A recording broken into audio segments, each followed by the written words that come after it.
প্রিয় নবী হজরত মোহাম্মদ সাল্লাল্লাহু আলাইহি ওয়াসাল্লামের জীবনীতে আজকের পর্বে বলবো আন্তর্জাতিক পরিমণ্ডলে ইসলামের দাওয়াত, অষ্টম হিজরি সনের ঘটনাসমূহ, মোতা অভিযান এবং মক্কা বিজয় অভিযান। আন্তর্জাতিক পরিমণ্ডলে ইসলামের দাওয়াত। প্রসঙ্গ কথা, আল্লাহ রাব্বুল আলামিন মানুষকে সৃষ্টির সেরা জীবরূপী সৃষ্টি করে এ ধরাধামে পাঠিয়েছেন। আল্লাহর ইচ্ছা অনুযায়ী এখানে কিছুদিন অবস্থানের পর তাকে আবার মৃত্যু যবনিকা অতিক্রম করে আল্লাহর কাছে যেতে হবে। সেখানে তার ইহজাগতিক জীবনের সকল কর্মকাণ্ডের হিসাব দিতে হবে। মানুষ সেখানে হয়তো ভালো কাজের জন্য পুরস্কৃত হয়ে চিরশান্তির স্থান জান্নাত অথবা মন্দ কাজের শাস্তিস্বরূপ জাহান্নাম লাভ করবে। করুণার আধার মহান রাব্বুল আলামিন মানুষকে জাগতিক জীবনে একেবারে বলগাহীন ছেড়ে দেন নাই। তার জন্য একটি নির্দিষ্ট জীবন বিধান দিয়েছেন, যার পারিভাষিক নাম ইসলাম। এই জীবন বিধান অনুসরণেই মানুষ আল্লাহর সন্তুষ্টি লাভের যোগ্য বিবেচিত হতে পারে। এই দিকটাতেও আল্লাহ তাআলা মানুষকে অসহায়ভাবে ছেড়ে দেন নাই, বরং তাকে ইসলামের পথ, আল্লাহর পথ প্রদর্শনের জন্য যুগে যুগে বহু নবী রাসূল এই জগতে প্রেরণ করেছেন। জগতে নবী রাসূল আগমন ধারার প্রথম হলেন মানবজাতির আদি পিতা হযরত আদম আলাইহিস সালাম এবং সর্বশেষ মুহাম্মদ রাসূলুল্লাহ সাল্লাল্লাহু আলাইহি ওয়াসাল্লাম। 570 মতান্তরে 571 খ্রিস্টাব্দে তিনি মরু আরবের মক্কা নগরীতে সম্ভ্রান্ত কুরাইশ বংশের হাশিমি শাখায় জন্মগ্রহণ করেন। 40 বছর বয়সে রিসালাত লাভ করেন। প্রথম 3 বছর তিনি গোপনে গোপনে ইসলাম প্রচার করতে থাকেন। এরপর আল্লাহর নির্দেশ প্রকাশ্যে প্রচার করেন। এই ধারা প্রথম তার নিকটাত্মীয়দের থেকে শুরু হয়। দীর্ঘ 13 বছর পর্যন্ত তিনি মক্কা শরীফে ইসলাম প্রচার অব্যাহত রাখেন। এক যুগেরও বেশি সময়ব্যাপী প্রচার কার্য চালাতে গিয়ে তাকে নানাভাবে বাধাগ্রস্ত হতে হয়। নির্মম পাশবিক অত্যাচার নেমে আসে। তার অনুসারী অনেক শহীদের অমর জীবন লাভ করেন। রাসূলুল্লাহ সাল্লাল্লাহু আলাইহি ওয়াসাল্লাম প্রতিপক্ষ কাফেরদের অত্যাচার নির্যাতনের কবলমুক্ত ছিল না। রিসালাতের 6ষ্ঠ বছরে একজন মুসলমান আবিসিনিয়ায় হিজরত করেন। এতে 7 বছরের মাথায় একে একে সাহাবায়ে কেরাম সবাই, পরবর্তীতে রাসূলুল্লাহ সাল্লাল্লাহু আলাইহি ওয়াসাল্লাম এবং হযরত আবু বকর রাদিয়াল্লাহু তাআলা আনহু মদিনায় হিজরত করেন। মদিনায় পদার্পণ করে রাসূলুল্লাহ সাল্লাল্লাহু আলাইহি ওয়াসাল্লাম তথাকার ইহুদি পৌত্তলিক সহ সব ধর্মমত ও পথের মানুষকে একত্র করে মদিনা সনদ নামে একটি চুক্তিপত্র সম্পাদন করেন, যা পৃথিবীর ইতিহাসে প্রথম লিখিত শাসনতন্ত্র হিসাবে বিবেচিত হয়ে আসছে। এর ভিত্তিতে এই মদিনায় একটি রাষ্ট্র সরকার ব্যবস্থা প্রতিষ্ঠিত হয়। রাসূলুল্লাহ সাল্লাল্লাহু আলাইহি ওয়াসাল্লাম এই রাষ্ট্র সরকারের প্রধান এবং বিচারালয়ের প্রধান বিচারপতি মনোনীত হন। এই রাষ্ট্রের সেনাবাহিনীও তিনি প্রধান সেনাপতি ছিলেন। মদিনার জীবনে রাসূলুল্লাহ সাল্লাল্লাহু আলাইহি ওয়াসাল্লাম নিরবিচ্ছিন্ন শান্তির জীবন কাটাতে পারেন নাই। যদিও এই সময় ইসলাম দ্রুত গতিতে প্রচার প্রসার ও প্রতিষ্ঠা পেতে থাকে, তবুও প্রতিপক্ষ কুরাইশদের ষড়যন্ত্র শত্রুতা থেকে তিনি মুক্তি পান নাই। বদর, ওহুদ, পরীক্ষা সহ বিভিন্ন রণাঙ্গনে তাকে প্রতিপক্ষ কুরাইশদের সাথে সম্মুখ সমরে অবতীর্ণ হতে হয়েছে। সমগ্র জীবনে 28টি রণাঙ্গনে নিজে সেনাপতি দায়িত্ব পালন করেন। 58 মতান্তরে 59টি অভিযানে সাহাবায়ে কেরামের কাউকে সেনাপতি দায়িত্ব প্রদান করা হয়। এক পর্যায়ে 6ষ্ঠ হিজরি সনে তিনি 1,500 সঙ্গী সাথী নিয়ে উমরা আদায়ের উদ্দেশ্যে মক্কা শরীফ রওনা হন। মক্কার উপকণ্ঠে প্রতিপক্ষ কুরাইশদের কর্তৃক বাধাগ্রস্ত হন এবং তাদের সাথে 10 বছরের জন্য একটি সন্ধি চুক্তি স্বাক্ষরিত হয়। সন্ধির শর্তানুসারে এবছর ওমরা না করেই সঙ্গী সাথীদেরকে নিয়ে মদিনায় ফিরে আসেন। এই সন্ধির একটা শর্ত ছিল, প্রতিপক্ষ কুরাইশরা মুসলমানদের স্বাভাবিক চলাচলে এবং ইসলাম প্রচারে কোন প্রকার বাধা আরোপ করতে পারবে না। কুরাইশদের ইসলাম প্রচারে বাধা আরোপ না করার শর্তের মহা সুযোগে রাসূলুল্লাহ সাল্লাল্লাহু আলাইহি ওয়াসাল্লাম পার্শ্ববর্তী গোত্রসমূহ এবং আন্তর্জাতিক পরিমণ্ডলে ইসলামের আহ্বান পৌঁছে দিতে দৃঢ় সংকল্পবদ্ধ হন। এই সংকল্প বাস্তবায়নে তিনি রোম, পারস্য, সিরিয়া, মিশর প্রভৃতি দেশের শাসকদের নিকট দূত মারফত ইসলামের আহ্বান পৌঁছানোর সিদ্ধান্ত নয়। এই হচ্ছে রাসূলুল্লাহ সাল্লাল্লাহু আলাইহি ওয়াসাল্লাম কর্তৃক আন্তর্জাতিক পরিমণ্ডলে ইসলামের আহ্বান পৌঁছানোর মোটামুটি ইতিবৃত্ত। এবারে মূল আলোচনা যাচ্ছি। রোম সম্রাটের দরবারে রাসূলুল্লাহ সাল্লাল্লাহু আলাইহি ওয়াসাল্লামের দূত। রাসূলুল্লাহ সাল্লাল্লাহু আলাইহি ওয়াসাল্লামের আবির্ভাবকালের পূর্ব থেকে অর্ধ শতাব্দীরও ঊর্ধ্বকাল ব্যাপী রোম ও পারস্য সম্রাটের মধ্যে ভীষণ যুদ্ধবিগ্রহ অব্যাহত থাকে। যুদ্ধের প্রথম দিকে রোম সম্রাটের পরাজয় ঘটে এবং মিশর, সিরিয়া, এশিয়া মাইনর প্রভৃতি দেশ ও তার হস্তচ্যুত হয়। এরপর হেরাক্লিয়াস রোম সাম্রাজ্যের শাসন ক্ষমতায় অধিষ্ঠিত হন। তার প্রচেষ্টায় রোম সম্রাটের হস্তচ্যুত অঞ্চলসমূহ পুনরায় অধিকৃত হয়। এই বিজয় লাভের পর রোম সম্রাট তীর্থ করতে বাইতুল মুকাদ্দাসে উপস্থিত হন। এই সময় সাহাবী হযরত দেহুইয়া কালবি রাদিয়াল্লাহু তাআলা আনহু রোম সম্রাটকে লেখা রাসূলুল্লাহ সাল্লাল্লাহু আলাইহি ওয়াসাল্লামের লেখা পত্র নিয়ে প্রথমে বসরাস্থিত রোমান গভর্নর হ্যারেসের নিকট গমন করেন। হ্যারেস গাসসান গোত্র সম্ভূত। বসরার গভর্নর আদি বিন হাতেমকে হযরত দেহুইয়া কালবি রাদিয়াল্লাহু তাআলা আনহুর সঙ্গে দিয়ে রোম সম্রাট হেরাক্লিয়াসের দরবারে পাঠিয়ে দেন। তারা যথাসময়ে সম্রাটের দরবারে উপনীত হয়ে তাঁকে রাসূলুল্লাহ সাল্লাল্লাহু আলাইহি ওয়াসাল্লামের পত্র হস্তান্তর করেন। রাসূল দূত দেহইয়া কালবি রাদিয়াল্লাহু তাআলা আনহুর মুখে অন্যান্য বৃত্তান্ত শুনে এ সম্পর্কে সম্রাটের কৌতূহল উৎসুক আরও বৃদ্ধি পায়। যেহেতু তিনি খ্রিস্টান, তাই যিশু ঈসা আলাইহিস সালামের প্রতিশ্রুত ভাববাদীর প্রতীক্ষায় ছিলেন। রাসূলুল্লাহ সাল্লাল্লাহু আলাইহি ওয়াসাল্লামের পত্র প্রাপ্ত হয়ে তিনি সাম্রাজ্যের গুরুত্বপূর্ণ ব্যক্তি এবং ধর্মযাজকগণকে নিয়ে দরবার অনুষ্ঠানের আয়োজন করেন। আরও আদেশ করলেন, সাম্রাজ্যের যেখানেই আরব দেশের কোনো লোককে পাওয়া যাবে তাকেও যেন এই দরবারে উপস্থিত রাখার ব্যবস্থা করা হয়। এ সময় আবু সুফিয়ান কতিপয় কুরাইশ বণিক সহ রোম সাম্রাজ্যাধীন সিরিয়ায় অবস্থান করছিলেন। মুহাম্মদের পত্র পেয়ে কায়সার রোম সম্রাটের উপাধি আমাদেরকে ডেকে পাঠালো। আমি সঙ্গীদের নিয়ে দরবারে উপস্থিত হই। দেখলাম কায়সার রাজমুকুট শিরোপরি ধারণ করে সিংহাসনে সমাসীন, চতুষ্পার্শ্বে সাম্রাজ্যের গুরুত্বপূর্ণ ব্যক্তিবর্গ উপশিষ্ট। সম্রাট দুভাষের সাহায্যে আমাদের জিজ্ঞেস করলেন, তোমাদের মধ্যকার যে লোকটি নিজেকে নবী বলে দাবি করছে, তোমাদের মাঝে তার সর্বাপেক্ষা নিকটাত্মীয়কে? আমি বললাম, আমি। সে আমার পিতৃব্য পুত্র। তখন সম্রাট আমাকে সামনে নিয়ে এসে আর সবাইকে আমার পেছনে অভিবেশন করতে নির্দেশ দেন। এরপর সম্রাট বিশেষ তাকিদ সহকারে আমার সঙ্গীদেরকে বললেন, দেখো, আমি এ লোককে কতগুলো কথা জিজ্ঞেস করব, সে মিথ্যা বললে তোমরা আমাকে তা বলে দিবে। এ সময়কার বর্ণনায় আবু সুফিয়ান বলেন, একে তো রোম সম্রাট, তদুপরি আমার উপর এতগুলো মানুষ, আরও রয়েছেন আদি বিন হাতেম এবং দেহইয়া কালবি, তাই কোনো ব্যাপারে মিথ্যা বলার সাহস আমার হলো না। পারিপার্শ্বিক কারণে বাধ্য হয়ে সত্য বলতে হলো। রোম সম্রাট ও আবু সুফিয়ানের মাঝে এ সময় যে কথোপকথন হয়েছিল তা নিম্নে উল্লেখিত হলো। সম্রাট, যে লোক নবী দাবি করেছে তার বংশ কিরূপ? আবু সুফিয়ান, খুবই ভদ্র ও সম্ভ্রান্ত। তার পূর্বপুরুষের কেউ রাজা ছিল কি? আবু সুফিয়ান, না, তা তো দেখি না। সম্রাট, এর পূর্বে তোমাদের মাঝে কেউ নিজেকে নবী বলে দাবি করেছিল? কে? আবু সুফিয়ান, না, আমাদের বংশের কেউ নবী হওয়ার দাবি করে নাই। সম্রাট, নবী বলে দাবি করার আগে এ লোক কখনো কি মিথ্যা কথা বলেছে, অথবা অন্যায়ভাবে কেউ তার প্রতি মিথ্যা বলার দোষারোপ করেছে? আবু সুফিয়ান, না, নবী হওয়ার দাবিদার ব্যক্তির জীবনে কখনো মিথ্যা বলে নাই।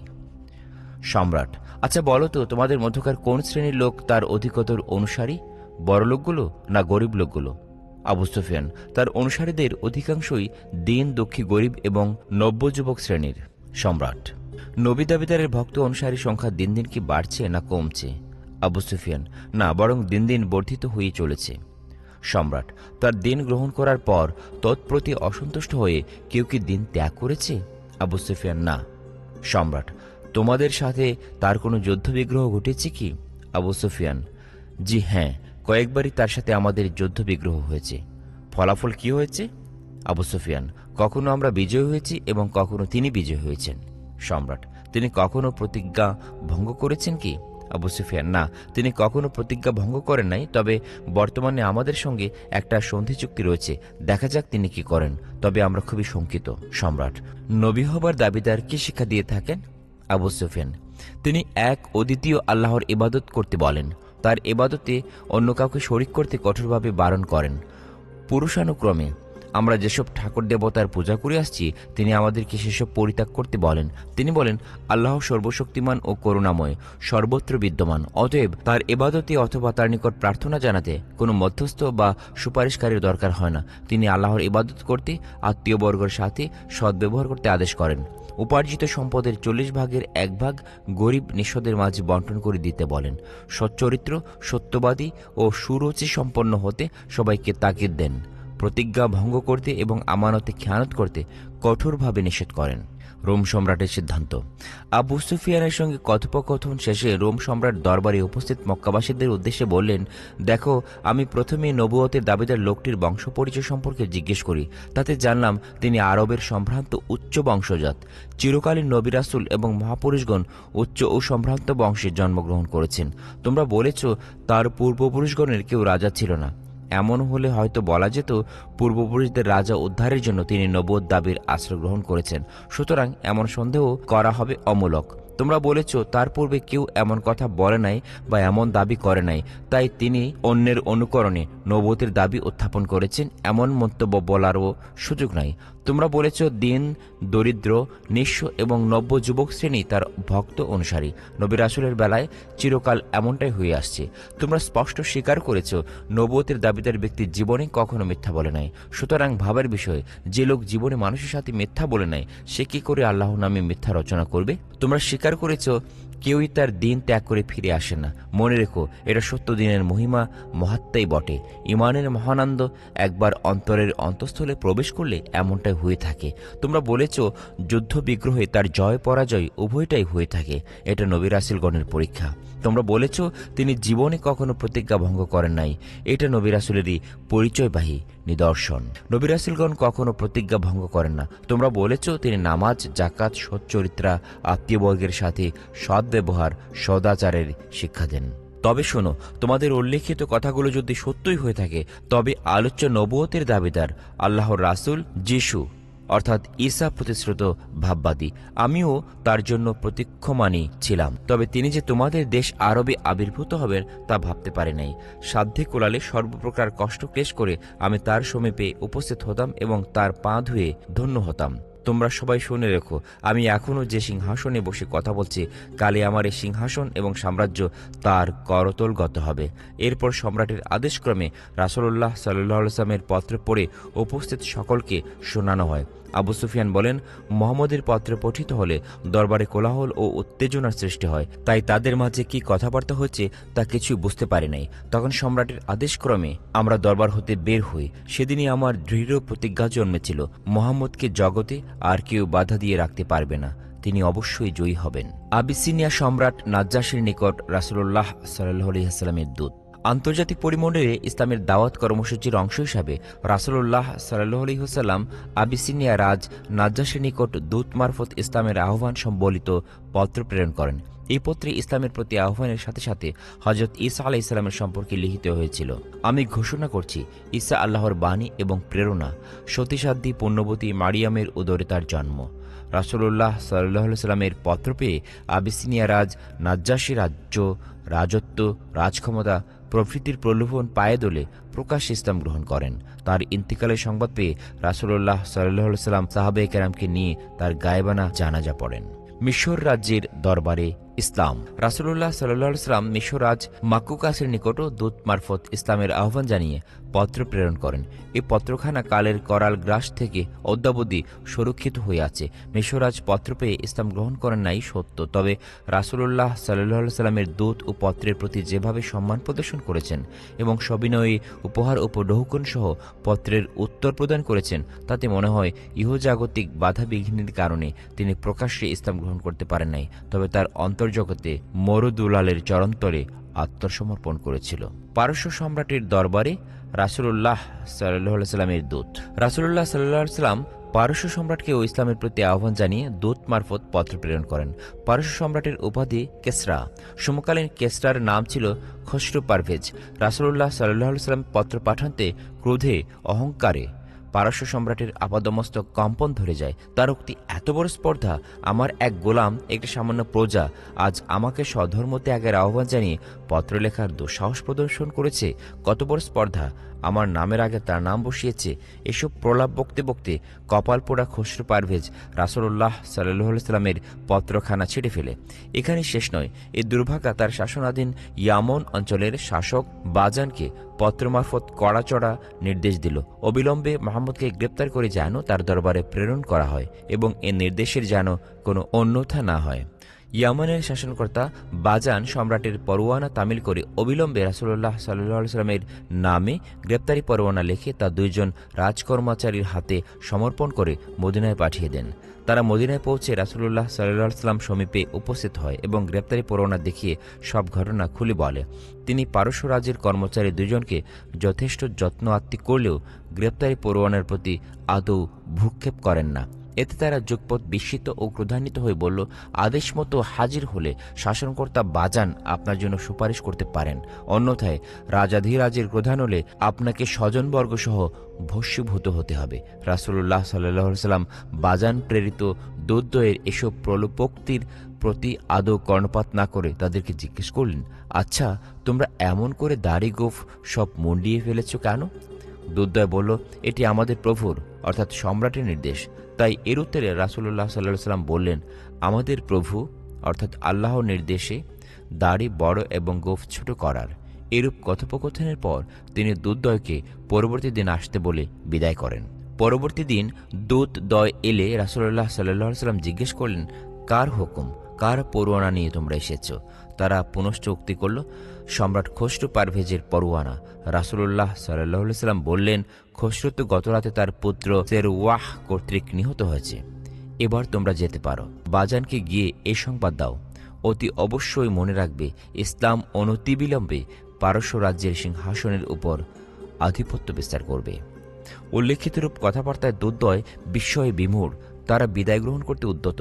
তখন রাসূলুল্লাহ সাল্লাল্লাহু আলাইহি ওয়াসাল্লাম অতি যত্ন সহকারে তাদের পাথেয়াদির ব্যবস্থা করে দেওয়ার পর বললেন, বাজানকে বলবে সে যেন ইসলাম গ্রহণ করে, তাহলে আমি তাকে তার পদে বহাল রাখব। দুর্দয় ইয়ামান পৌঁছে শাসনকর্তা বাজানকে আদ্যপন্ত সব বিষয়ে অবগত করে। দুর্দয়ের কথায় সে রীতিমতো বিস্মিত, স্তম্ভিত।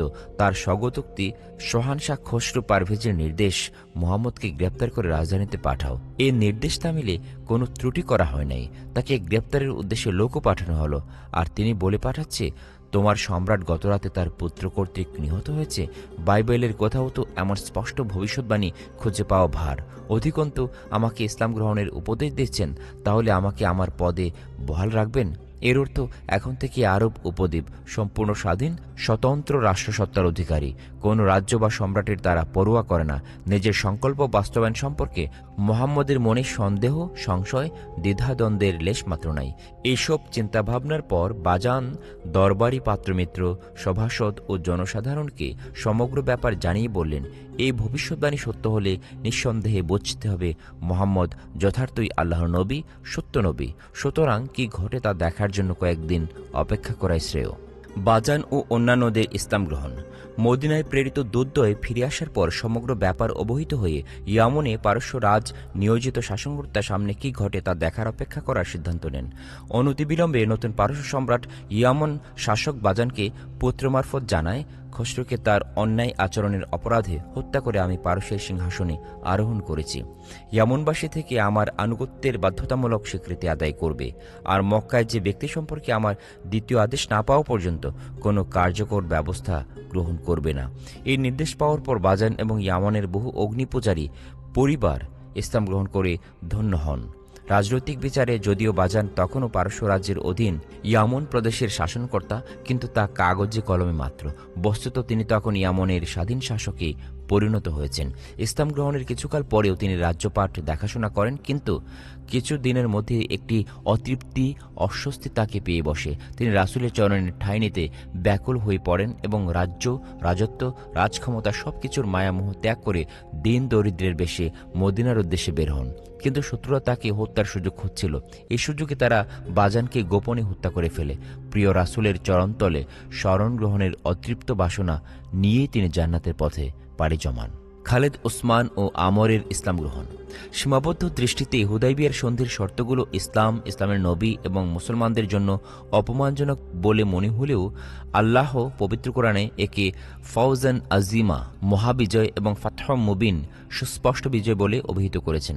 হুদাইবিয়ার সন্ধি এবং পরবর্তীতে ওমরাতুল কাজা আদায়ের সময় কুরাইশ ও তাদের অনুসারীদের অন্যায় আচরণ, জেদ, হঠকারিতা, ইসলাম, মুসলমান এবং ইসলামের নবীর প্রতি অযৌক্তিক ভিত্তিহীন অন্ধবিদ্বেষ দর্শনে সহযোগী আরব গোত্রগুলো কুরাইশদের প্রতি ত্যক্ত বিরক্ত ও বিরূপ ভাবাপন্ন হয়ে ওঠে। এটা ছিল ইসলাম ও মুসলমানদের নৈতিক বিজয়।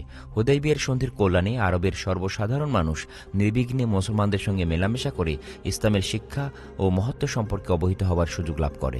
আল্লাহ রাসূল সাল্লাল্লাহু আলাইহি সাল্লাম আন্তর্জাতিক ক্ষেত্রে ইসলামের আহ্বান পৌঁছাতে সক্ষম হন। বিভিন্ন দেশের বিভিন্ন জাতিগোষ্ঠীর মানুষ স্বেচ্ছায় দলে দলে ইসলামের ছায়াতলে আশ্রয় নিতে শুরু করে। এ সময় শ্রেষ্ঠ আরব বীর খালেদ বিন ওয়ালিদ, ওসমান বিন তালহা, আমর ইবনুল আস রাদিয়াল্লাহু তাআলা আনহু ইসলাম গ্রহণ করেন। ওহদ যুদ্ধে বিজয় লাভের পরও খালেদ রাদিয়াল্লাহু তাআলা আনহু এর রণকৌশলতা, সাহসিকতার ফলে মুসলিম বাহিনী ভীষণ ক্ষতিগ্রস্ত হয়েছিল। আমর ইবনুল আস রাদিয়াল্লাহু তাআলা আনহু আরবের সেরা কূটনীতিক ও রাজনীতিবিদ। আবিসিনিয়ায় হিজরতকারী মুসলমানদেরকে ফিরিয়ে আনতে ইনি দূতরূপে আবিসিনিয়ার রাজ নাজ্জাশীর দরবারে গমন করে নিজের কূটনৈতিক প্রজ্ঞার সবটুকু কাজে লাগিয়েছিলেন। হযরত ওসমান বিন তালহা রাদিয়াল্লাহু তাআলা আনহু কাবা ঘরের প্রধান তত্ত্বাবধায়ক। কাবা ঘরের সব তালা চাবি এবং প্রয়োজনীয় আসবাবপত্র তাঁর দায়িত্বে থাকত।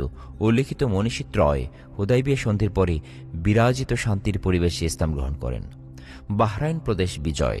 বাহরাইন তৎকালে পারস্য সম্রাটের অধীন একটি করদ রাজ্য এবং অত্যন্ত সমৃদ্ধশালী অঞ্চল ছিল। মঞ্জের বিন সাওয়া তখন বাহরাইনের প্রাদেশিক শাসনকর্তা। তিনি ছিলেন খুবই হৃদয়বান শাসক। রাসূলুল্লাহ সাল্লাল্লাহু আলাইহি সাল্লামের ইসলামের প্রতি আহ্বান সম্বলিত পত্র পেয়ে তিনি এবং তার সব আরব প্রজা স্বেচ্ছায় ইসলাম গ্রহণ করেন। ইহুদি ও অগ্নিপূজকদের অধিকাংশই তখনও ইসলাম গ্রহণ করেন নাই।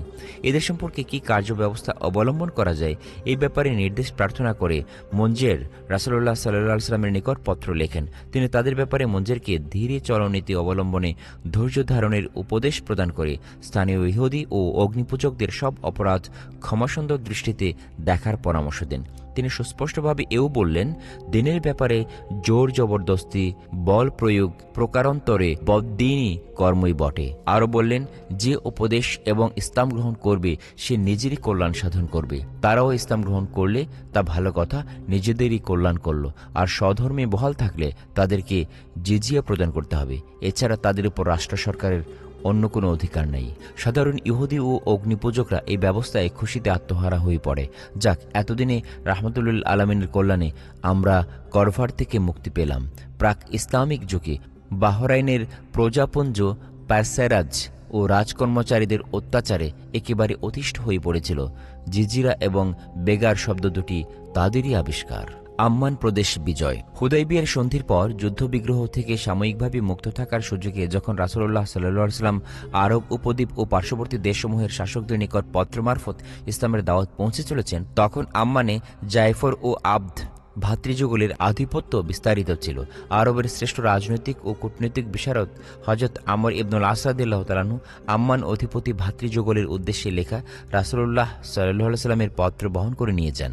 জায়ফর জ্যেষ্ঠ, এজন্য সরকারিভাবে তিনি শাসক, কিন্তু ঘনিষ্ঠ ভ্রাতা আবদের সাথে পরামর্শবিদ রেখে গুরুত্বপূর্ণ কোনো বিষয়ে তিনি সিদ্ধান্ত গ্রহণ করতেন না। আর আবদ ছিলেন অপেক্ষাকৃত নম্র স্বভাব বিশিষ্ট এবং ধীর প্রকৃতির। হযরত আমর ইবনুল আস রাদিয়াল্লাহু তাআলা আনহু আম্মানে উপস্থিত হয়ে এ বিষয়ে অবহিত হন।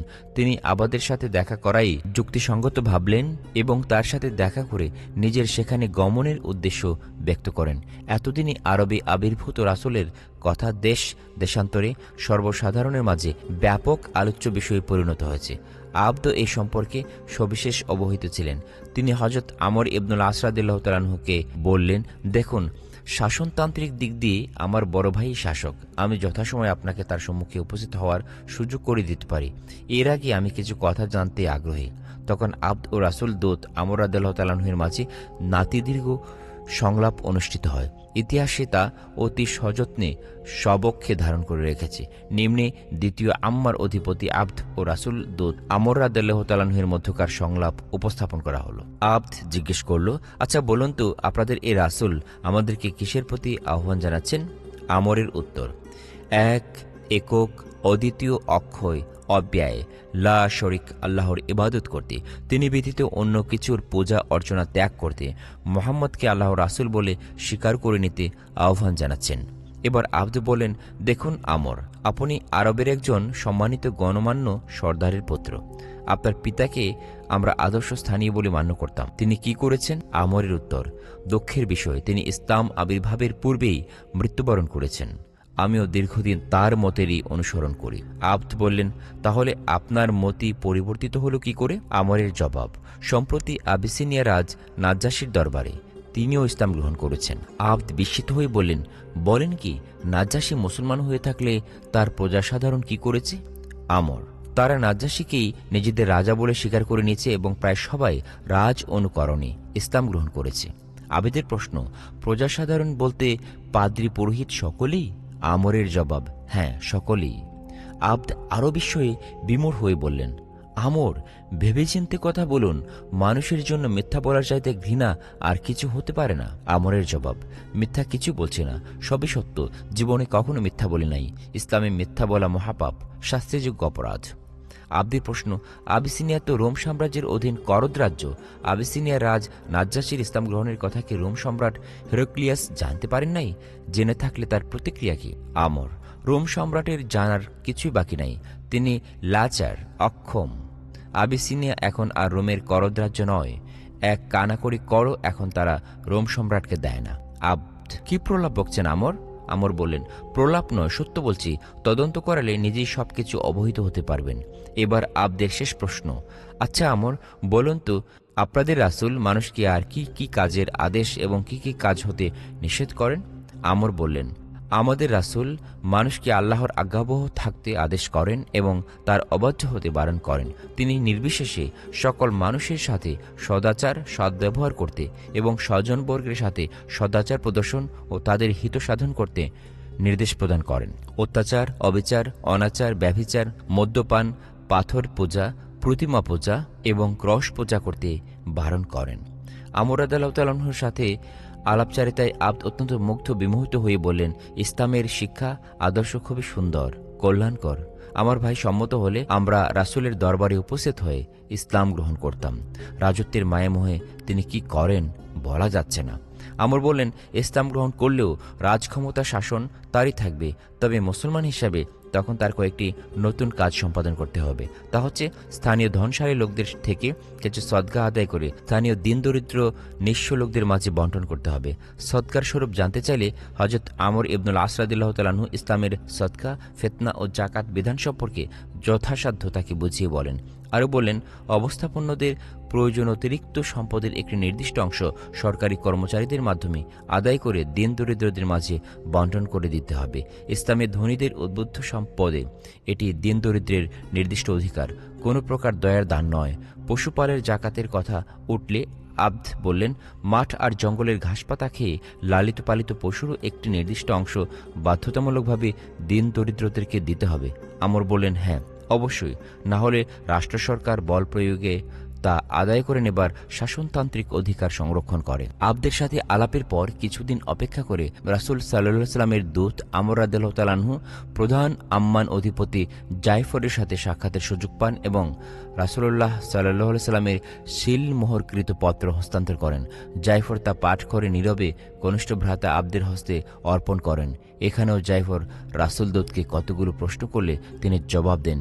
কিছুদিন ভাতৃযুগলের চিন্তাভাবনা চলে, অতঃপর একদিন তারা ইসলাম গ্রহণ করে কৃতার্থ হন। আকিদর ও জুলকেলা হেমিজারির ইসলাম গ্রহণ। এ সময় রাসূল দূতগণ দেশ দেশান্তরে ছড়িয়ে ছিটিয়ে পড়েছিলেন। এসব দূতের আহ্বানে দলে দলে লোক ইসলামে দীক্ষিত হতে থাকে। রাসূল দূতের আহ্বানে সাড়া দিয়ে দুমাতুল জন্দল অধিপতি আকিদর ও তার গোত্রের বহু লোক ইসলাম গ্রহণ করে। এ সময় ইতিহাসখ্যাত হেমিয়ার জাতি প্রধান জুলকেলা হেমিয়ারি ইয়ামান ও তায়েফের কিছু এলাকার উপর নিজেদের আধিপত্য প্রতিষ্ঠা করে রেখেছিলেন। ইসলামের শিক্ষা ও আদর্শের গুণে তিনি তার আসল প্রভু ও স্রষ্টাকে চিনতে পারেন। ইসলাম গ্রহণের আনন্দোৎসবে 18,000 দাস দাসীকে তিনি মুক্তি দান করেন। এই জুলকেলা হেমিয়ারি হযরত ওমর রাদিয়াল্লাহু তাআলা আনহুর খেলাফতকালে রাজ্য, রাজত্ব, রাজক্ষমতা সবকিছু পরিত্যাগ করে মদিনায় চলে আসেন এবং জীবনের শেষ পর্যন্ত এখানেই কাটান। এভাবে আরও বহু শাসক নৃপতি রাসূলুল্লাহ সাল্লাল্লাহু আলাইহি ওয়াসাল্লামের আহ্বানে ইসলাম গ্রহণ করেন। অষ্টম হিজরি সনের ঘটনাসমূহ। মোতা অভিযান। মোতা অভিযানের কারণ, পারস্যকে পরাস্ত করে রোম সম্রাট তার কর্মচারী ও স্বজনবর্গের দম্ভ গর্ব চড়ামে ওঠে। পৌত্তলিক আরবের নিরক্ষর একটি লোক তাদেরকে 70 দিনের প্রতি আহ্বান করছে। সে যিশু অর্থাৎ ঈসাকে তারা 3 খোদার 1 খোদা এবং খোদার পুত্র বলে বিশ্বাস করে, তাকে মানব সন্তান বলে মেনে নিতে আহ্বান করছে। এসব রোম সম্রাট ও তার অনুসারী খ্রিস্টানরা মেনে নিতে পারে নাই। তার রোমের পাদ্রী পুরোহিতরা একটি ছোটানাতা সৃষ্টির মাধ্যমে যুদ্ধের পরিবেশ সৃষ্টি করে উদীয়মান মুসলিম শক্তিকে সম্মুখ সমরে অবতীর্ণ হতে বাধ্য করে নিষ্পেষিত করার সমবেত প্রচেষ্টা চালাচ্ছিল। বিশেষত ইসলামের অভিনব শিক্ষা ও আদর্শ গুণে আবিসিনিয়ার মতো করদ রাজ্যগুলো একের পর এক রোম সম্রাটের আধিপত্যমুক্ত হতে চলেছে। সুতরাং মুসলিম শক্তিকে এখনই নির্মূল না করলে তা তার রাজত্ব ক্ষমতার জন্য হুমকির কারণ হয়ে দাঁড়াবে। এসব চিন্তাতাড়িত হয়ে রোম সম্রাট মুসলমানদের বিরুদ্ধে সামরিক শক্তি প্রয়োগে আগ্রহী হয়ে ওঠে। অন্তত দুটি নৃশংস ঘটনার মধ্য দিয়ে রোম সম্রাটের এই মনোভাবের সুস্পষ্ট প্রমাণ মেলে। তৎকালে সিরিয়া ছিল রোম সাম্রাজ্যাধীন। সিরিয়ার একটি প্রদেশের নাম মান। এই প্রদেশের শাসনকর্তার নাম ফারওয়া। ফারওয়া শতপ্রবৃত্ত হয়ে রাসূলুল্লাহ সাল্লাল্লাহু আলাইহি ওয়াসাল্লাম সম্পর্কে অনুসন্ধান চালিয়ে নিশ্চিত হন যে তিনি সত্য রাসূল এবং ঈসা আলাইহিস সালাম প্রতিশ্রুত ভাববাদী নবী। তখন তিনি ইসলাম গ্রহণ করে পত্র মারফত রাসূলুল্লাহ সাল্লাল্লাহু আলাইহি সাল্লামকে তার ইসলাম গ্রহণের সংবাদ অবহিত করেন। রাসূলুল্লাহ সাল্লাল্লাহু আলাইহি সাল্লামও ফেরত পত্রে তাকে মুসলিম জীবনের কর্তব্যগুলো লিখে পাঠান। এদিকে ফরওয়ার ইসলাম গ্রহণের খবর সর্বত্র প্রচারিত হয়ে যায়। তখন রোম সম্রাট তাকে গ্রেপ্তারি করে ইসলাম ত্যাগ করতে চাপ প্রয়োগ করতে থাকেন। ফরওয়া কিছুতেই ইসলাম ত্যাগে সম্মত হচ্ছেন না, কারণ কোনো মানুষ একবার জেনে শুনে সত্য গ্রহণ করলে তা থেকে কোনো কিছুর বিনিময়ে তাকে সরানো যায় না। এটা সত্যের অন্তর্নিহিত প্রভাব, যা যুগে যুগে বিভিন্ন ঘটনার মধ্য দিয়ে প্রকাশ পেয়েছে। এক্ষেত্রে আবার সে সত্য প্রমাণিত হলো। সম্রাটের চাপের মুখেও তিনি ইসলাম ত্যাগ করতে অস্বীকৃতি জ্ঞাপন করে চলেছেন। চাপ প্রয়োগ বৃথা প্রমাণিত হলে প্রলোভনের মাধ্যমে তাকে বশীভূত করার প্রচেষ্টা চলে, তাও বিফল প্রমাণিত হলে তাকে শুলিতে চড়িয়ে হত্যা করা হয়। রোমক খ্রিস্টান শক্তি যে ইসলাম ও মুসলমানদের বিরুদ্ধে মহা খড়গহস্ত মুসলিম শক্তিকে অঙ্কুরে নিষ্পেষিত করতে অতি আগ্রহী, তার দ্বিতীয় প্রমাণ হচ্ছে রাসূলুল্লাহ সাল্লাল্লাহু আলাইহি ওয়াসাল্লামের দূতকে হত্যা করা। হুদাইবিয়ার সন্ধির পর থেকে তিনি দূত মারফত পত্র প্রেরণ করে আরবের পার্শ্ববর্তী দেশগুলোর শাসক ও সমাজপতিদেরকে ইসলামের প্রতি আহ্বান জানানোর কর্মপ্রক্রিয়া গ্রহণ করেন। এই কর্মপ্রক্রিয়ার অংশ হিসাবে হযরত হারিস বিন উমাইর রাদিয়াল্লাহু তাআলা আনহুকে পত্রসহ বজরা ও হাওরানের শাসনকর্তার নিকট প্রেরণ করা হয়। তিনি সিরিয়ার সীমান্ত এলাকায় উপনীত হলে সেখানকার শাসক সোহারবিল তাকে আটক করে, অথচ সমকালীন বিশ্বে দূত অবদ্ধ। এই নীতি সাধারণভাবে স্বীকৃত এবং আন্তর্জাতিক বিধান হিসাবে সর্বজন স্বীকৃত বিষয়, কিন্তু জালেম সোরাহবিল প্রচলিত এবং সর্বজন স্বীকৃত আন্তর্জাতিক বিধানে পদাঘাত করে রাসূল দূতকে হত্যা করে। এই অমানবিক নৃশংস হত্যার জন্য তারা কোনো প্রকার দুঃখ প্রকাশেরও গরজ বোধ করে নাই, বরং উল্টা মদিনায় আক্রমণ পরিচালনার উদ্দেশ্যে সীমান্তে বিপুল পরিমাণ সৈন্য সমাবেশ করে নাই। এই ঘটনার পূর্বে সিরিয়াবাসী কাব বিন উমায়রকে তার সঙ্গী সাথীদের সহ হত্যা করে। এই অবস্থায় সোহারবিলের দুষ্কর্মের শাস্তি প্রদানের উদ্দেশ্যে ৮ম হিজরি সনের জমাদেউল আওয়াল মাসে ৩,০০০ সৈন্যের এক সৈন্যবাহিনী মুতা অভিমুখে প্রেরিত হয়। এই অভিযান প্রেরণের সময় রাসূলুল্লাহ সাল্লাল্লাহু আলাইহি সাল্লাম পূর্বের সাধারণ নিয়মের ব্যতিক্রম ব্যবস্থা গ্রহণ করেন। এর আগে যে কোনো অভিযানে একজন সাহাবীকে সেনাধ্যক্ষ নিযুক্ত করতেন, কিন্তু মুতা অভিযানে হযরত যায়েদ বিন হারেসা, হযরত জাফর বিন আবু তালেব এবং হযরত আব্দুল্লাহ বিন রাওয়াহাকে যুগপৎ সেনাপতি নিযুক্ত করে ঘোষণা করেন, সেনাপতি ত্রয় ক্রমানুসারে একজনের অবর্তমানে অন্যজনের দায়িত্ব পালন করবেন। যদি এ তিনজনই শহীদ হন, তাহলে মুসলমানগণ নিজেদের মধ্য থেকে যাকে ইচ্ছা সেনাপতি নির্বাচিত করবেন। এই অভিযানের প্রথম সেনাপতি হযরত যায়েদ বিন হারিসা রাদিয়াল্লাহু তাআলা আনহু ছিলেন দাস শ্রেণীভুক্ত। প্রথম উম্মুল মুমিনিন হযরত খাদিজা রাদিয়াল্লাহু তাআলা আনহা তাকে রাসূলুল্লাহ সাল্লাল্লাহু আলাইহি সাল্লামের হস্তে সমর্পণ করেছিলেন। ইসলামের পূর্ব থেকে মানুষ তাকে মুহাম্মদ পুত্র জায়েদ বলে সম্বোধন করত। ইসলামের কল্যাণে আরববাসীর মন থেকে জাতপাতের শ্রেষ্ঠত্বের ধারণা বহুলাংশে বিলীন হলেও তখন একেবারে নিশ্চিহ্ন হয় নাই, তাই জায়েদের সেনাপতিত্ব সম্পর্কে আপত্তি ওঠে। রাসূল আকরাম সাল্লাল্লাহু আলাইহি ওয়াসাল্লাম বিষয়টি জানতে পেরে অসন্তুষ্টি প্রকাশ করেন এবং জাতপাতের শ্রেষ্ঠত্ববোধ যে ইসলামী জীবনের সাথে একেবারেই বেমানান ও অসমীচীন তা সকলকে বুঝিয়ে ভবিষ্যতে এরূপ মনোভাব পোষণ ও প্রকাশ হতে বারিত করেন। এই বাহিনীর বিদায়কালে রাসূলুল্লাহ সাল্লাল্লাহু আলাইহি সাল্লাম এবং মদিনার মুসলমানগণ বেদা উপত্যকা পর্যন্ত গমন করেন। তিনি সেনাদলকে বিদায় দানের সময় উপদেশ প্রদান করে বললেন, সর্বদা আল্লাহকে ভয় করে চলবে, পরস্পরে সৎ ব্যবহার সদাচার করবে, আল্লাহর নামে যাত্রা করে সিরিয়ায় গিয়ে আল্লাহ ও তোমাদের শত্রুদের সাথে যুদ্ধ করবে। তোমরা এমন এক দেশে যুদ্ধযাত্রা করছো যেখানে মাঠে গির্জায় বহু সাধু সন্ন্যাসীকে নিভৃত সাধনায় নিমগ্ন দেখতে পাবে। সাবধান, তাদের সাধনায় বিঘ্ন সৃষ্টি হতে পারে এমন কোনো কাজ করবে না। স্ত্রীলোক, শিশু কিশোর এবং বৃদ্ধাদেরকে হত্যা করবে না, কোনো বৃক্ষ কাটবে না, গৃহ ভূমিসাৎ করবে না। এমন উপদেশের পর যাত্রা উদ্যত সেনাদলের জন্য মুসলমানগণ দোয়া করেন এবং সেনাবাহিনী সিরিয়ার উদ্দেশ্যে যাত্রা করেন। মোতার স্থানীয় খ্রিস্টান শাসনকর্তা সোহারবিল যে দুষ্কর্ম সংঘটিত করেছে এই সম্পর্কে সে একেবারে চিন্তাশূন্য ছিল না। একটা সাংঘর্ষিক পরিস্থিতি সৃষ্টির উদ্দেশ্যে সে স্থানীয় খ্রিস্টানদের প্ররোচনায় এমন একটা অমার্জনীয় দুষ্কর্ম সংঘটিত করেছিল। তাই প্রাদেশিক শাসনকর্তা হওয়া সত্ত্বেও সে মুসলমানদের বিরুদ্ধে যুদ্ধ করতে ১,০০,০০০ সৈন্য সুসজ্জিত করে রাখে। মুসলমানগণ সিরিয়া অভিযানে কাছাকাছি উপনীত হয়ে এ সংবাদ জানতে পারেন। অপরদিকে রোম সম্রাট ২ লক্ষ সৈন্য প্রস্তুত করছেন বলেও গুঞ্জরিত হচ্ছিল। এক কথায় রোম সম্রাট থেকে শুরু করে সিরিয়াস্থ সামান্য একজন আরব খ্রিস্টান পর্যন্ত রণসাজে সজ্জিত হয়ে মুসলিম বাহিনীর সঙ্গে যুদ্ধে প্রবৃত্ত হওয়ার লক্ষ্যে সময়ের অপেক্ষা করছিল। খ্রিস্টানদের এই বিপুল আয়োজনের মূল উদ্দেশ্য ছিল মদিনার উপর আক্রমণ করা, নতুবা ৩,০০০ মুসলিম সৈন্যের বিরুদ্ধে ৩ লক্ষ সৈন্য প্রস্তুত করে রাখা রাখার যৌক্তিকতা সুস্থ বিচার বুদ্ধি কোনো প্রকারই মানতে পারে না। মুসলিম বাহিনী সিরিয়ায় উপনীত হয়ে খ্রিস্টান শক্তির বিপুল সমরায়োজনের কথা জানতে পারেন। তখন নিজেদের ভাবি কর্তব্য নির্ধারণের উদ্দেশ্যে পরামর্শে প্রবৃত্ত হন। আলোচনার এক পর্যায়ে কেউ কেউ প্রস্তাব করলেন উদ্ভূত পরিস্থিতি সম্পর্কে রাসূলুল্লাহ সাল্লাল্লাহু আলাইহি ওয়াসাল্লামকে অবহিত করা হোক। তিনি যা আদেশ করেন সে মতেই কার্যকর ব্যবস্থা গ্রহণ করা হবে। মাত্র ৩,০০০ সৈন্য নিয়ে ১,০০,০০০ শিক্ষিত সুসজ্জিত সৈন্যের বিরুদ্ধে সম্মুখ সমরে অবতরণ যুক্তিসঙ্গত হবে না। এ ধরনের আলোচনা চলা অবস্থায় হযরত আব্দুল্লাহ বিন রাওয়াহা রাদিয়াল্লাহু তাআলা আনহু তেজোদ্দীপ্ত ভাষায় বলতে লাগলেন, হে মুসলিম ভাতৃসমাজ, তোমরা তো শহীদদের অমর জীবন লাভের উদ্দেশ্যেই বের হয়েছিলে, এখন তাই তোমাদের নিকট অকাম্য হয়ে গেছে। দেখো, মুসলমান কখনো সংখ্যার গণনা করে না, সংখ্যা শক্তি নয়, বরং মুসলমান আল্লাহ শক্তির উপরে ঈমান রাখে। সুতরাং আমরা শহীদ অথবা বিজয়ী হব। আল্লাহ যা আমাদের জন্য নির্ধারণ করেছেন তাই হবে। অতএব কিসের আলোচনা, কিসের পরামর্শ? সবার মনে ইমানের এই অগ্নিশিখায় ধিকে ধিকে জ্বলছিল। এবার সবাই সোৎসাহে বলে উঠলেন, আব্দুল্লাহ বিন রাওয়াহা ঠিক কথাই বলেছেন। তুমুল যুদ্ধ। মুসলিম বাহিনী যথাসময়ে মুতা নামক স্থানে উপনীত হয়ে খ্রিস্টান বাহিনীর মুখোমুখি হয়। একদিকে প্রবল শক্তিশালী প্রতিপক্ষ, সমকালীন বৃহৎ শক্তির মর্যাদায় অভিষিক্ত রোম সম্রাটের ১,০০,০০০ সুশিক্ষিত সুসজ্জিত সৈন্য, আর অন্যদিকে মুসলিম বাহিনীর সৈন্য সংখ্যা মাত্র ৩,০০০। সেনাপতি জায়েদ রাদিয়াল্লাহু তাআলা আনহু সুকৌশলে নিজের ক্ষুদ্র বাহিনীকে নানা ভাগে বিভক্ত বিন্যস্ত করে সামনে অগ্রসর হন। মুহূর্তের মধ্যে খ্রিস্টান ও মুসলিম বাহিনীর মাঝে তুমুল যুদ্ধ শুরু হয়ে যায়। কিছু সময় যুদ্ধের পর প্রধান সেনাপতি হযরত জায়েদ বিন হারিসা রাদিয়াল্লাহু তাআলা আনহু শহীদ হন। দ্বিতীয় সেনাপতি হযরত জাফর রাদিয়াল্লাহু তাআলা আনহু বিশেষ ক্ষিপ্রতার সাথে সম্মুখে অগ্রসর হয়ে মুসলিম বাহিনীর পতাকা ধারণ করেন। মুসলিম বাহিনী প্রবল বেগে শত্রু বাহিনীর উপর ঝাঁপিয়ে পড়তে লাগলেন। অপূর্ব বীরত্বের স্বাক্ষর রেখে কিছুক্ষণের মধ্যে হযরত জাফর রাদিয়াল্লাহু তাআলা আনহু শাহাদত বরণ করেন। তার দেহের সম্মুখভাগের সামান্য জায়গাও অক্ষত ছিল না। এবার তৃতীয় সেনাপতি হযরত আব্দুল্লাহ বিন রাওয়াহা রাদিয়াল্লাহু তাআলা আনহু যুদ্ধ পতাকা ধারণ করেন। উভয় পক্ষে তুমুল যুদ্ধ অব্যাহত রয়েছে, বরং এখন মুসলিম বাহিনী নবোদ্যমী আক্রমণ চালাচ্ছে। কিন্তু কিছু সময়ের ব্যবধানে তৃতীয় সেনাপতিও শহীদ হন। এতে কিছু সময়ের জন্য মুসলিম বাহিনীর পতাকা ভুলুণ্ঠিত হয়। এই সুযোগে খ্রিস্টান বাহিনী আক্রমণের বেগ তীব্রতর করে। এই অবস্থায় মুসলমানগণ কি করতে হবে তাও স্থির করতে পারছিলেন না।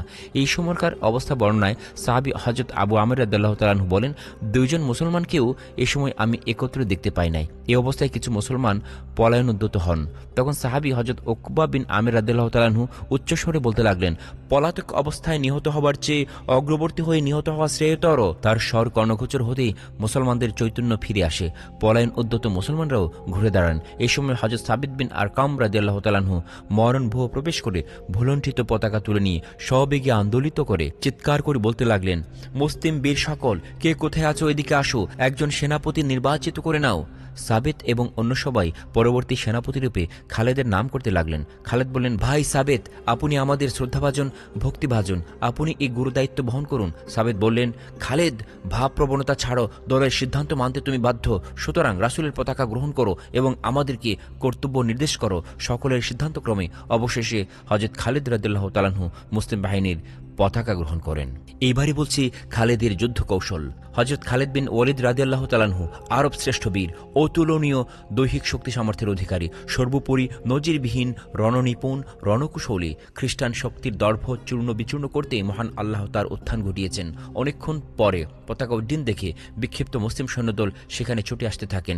সেদিনকার জন্য খালিদ রাদিয়াল্লাহু তাআলা আনহু সন্ধ্যা পর্যন্ত আত্মরক্ষামূলক কৌশল অবলম্বন করে চলেন। সন্ধ্যার অন্ধকারে উভয় পক্ষের সৈন্যদল নিজ নিজ শিবিরে ফিরে যায়। ওদিকে রণাঙ্গনের খবর মদিনায় পৌঁছলে একদল মুসলমান মোতায়ে উপস্থিত হন। খালিদ রাদিয়াল্লাহু তাআলা আনহু নবাগত অশ্বারোহীদেরকে পুরাতন সৈন্যদের সাথে সুকৌশলে বিন্যস্ত করে নেন। পরদিন সকালে খ্রিস্টান বাহিনী রণাঙ্গনে মুসলিম বাহিনীর বিন্যাস দর্শনে হতবুদ্ধি হয়ে যায়। তারা ভাবল মুসলিম বাহিনীর সাহায্যার্থে মদিনা হতে অসংখ্য সৈন্য এসেছে। সেদিন মুসলমানগণ নবোদ্যমে আক্রমণ পরিচালনা করলে খ্রিস্টান বাহিনী পিছু হটতে থাকে। শেষ পর্যন্ত অত্যন্ত শোচনীয়ভাবে পরাজিত হয়ে যুদ্ধক্ষেত্র থেকে পলায়ন করে মুসলিম বাহিনী বিজয়ী বেশে মদিনা অভিমুখে রওনা করে। এবারই আলোচনা করছি মক্কা বিজয় অভিযান।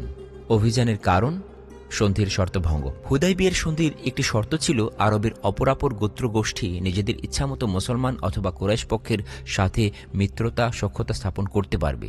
চুক্তির পক্ষদ্বয় মুসলমান ও কুরাইশ পরস্পরের প্রতি যেসব শর্ত পালনে বাধ্য, পরস্পরের মিত্রগোত্রগুলোর প্রতিও সেসব শর্ত পালনে বাধ্য। হুদাইবিয়ার সন্ধির আলোচ্য শর্ত অনুসারে বনু বকর কুরাইশের সাথে এবং বনু কোজায়া রাসূলুল্লাহ সাল্লাল্লাহু আলাইহি ওয়াসাল্লামের সাথে মিত্রতা বন্ধনে আবদ্ধ হয়। বনু বকর এবং বনু খোজায়া এ দুটোর মাঝে ছিল যুগ যুগান্তরের শত্রুতা। সুযোগ পেলে তারা পরস্পরের ধন প্রাণ বিপন্ন করত। রাসূলুল্লাহ সাল্লাল্লাহু আলাইহি ওয়াসাল্লাম রিসালাতের দাবি নিয়ে আবির্ভূত হবার পর আরব গোত্রসমূহের সাধারণ শত্রু বলে পরিগণিত হতে থাকেন। তাই কিছুদিনের জন্য বনু বকর ও বনু খুজাইয়ের যুগ যুগান্তরের গোত্রীয় শত্রুতা রাসূল বিদ্বেষের ছাইয়ের নিচে চাপা পড়ে। সবাই মিলে সাধারণ শত্রু রাসূলুল্লাহ সাল্লাল্লাহু আলাইহি ওয়াসাল্লামকে উৎখাত নিজেদের সর্বপ্রচেষ্টা নিয়োজিত করে।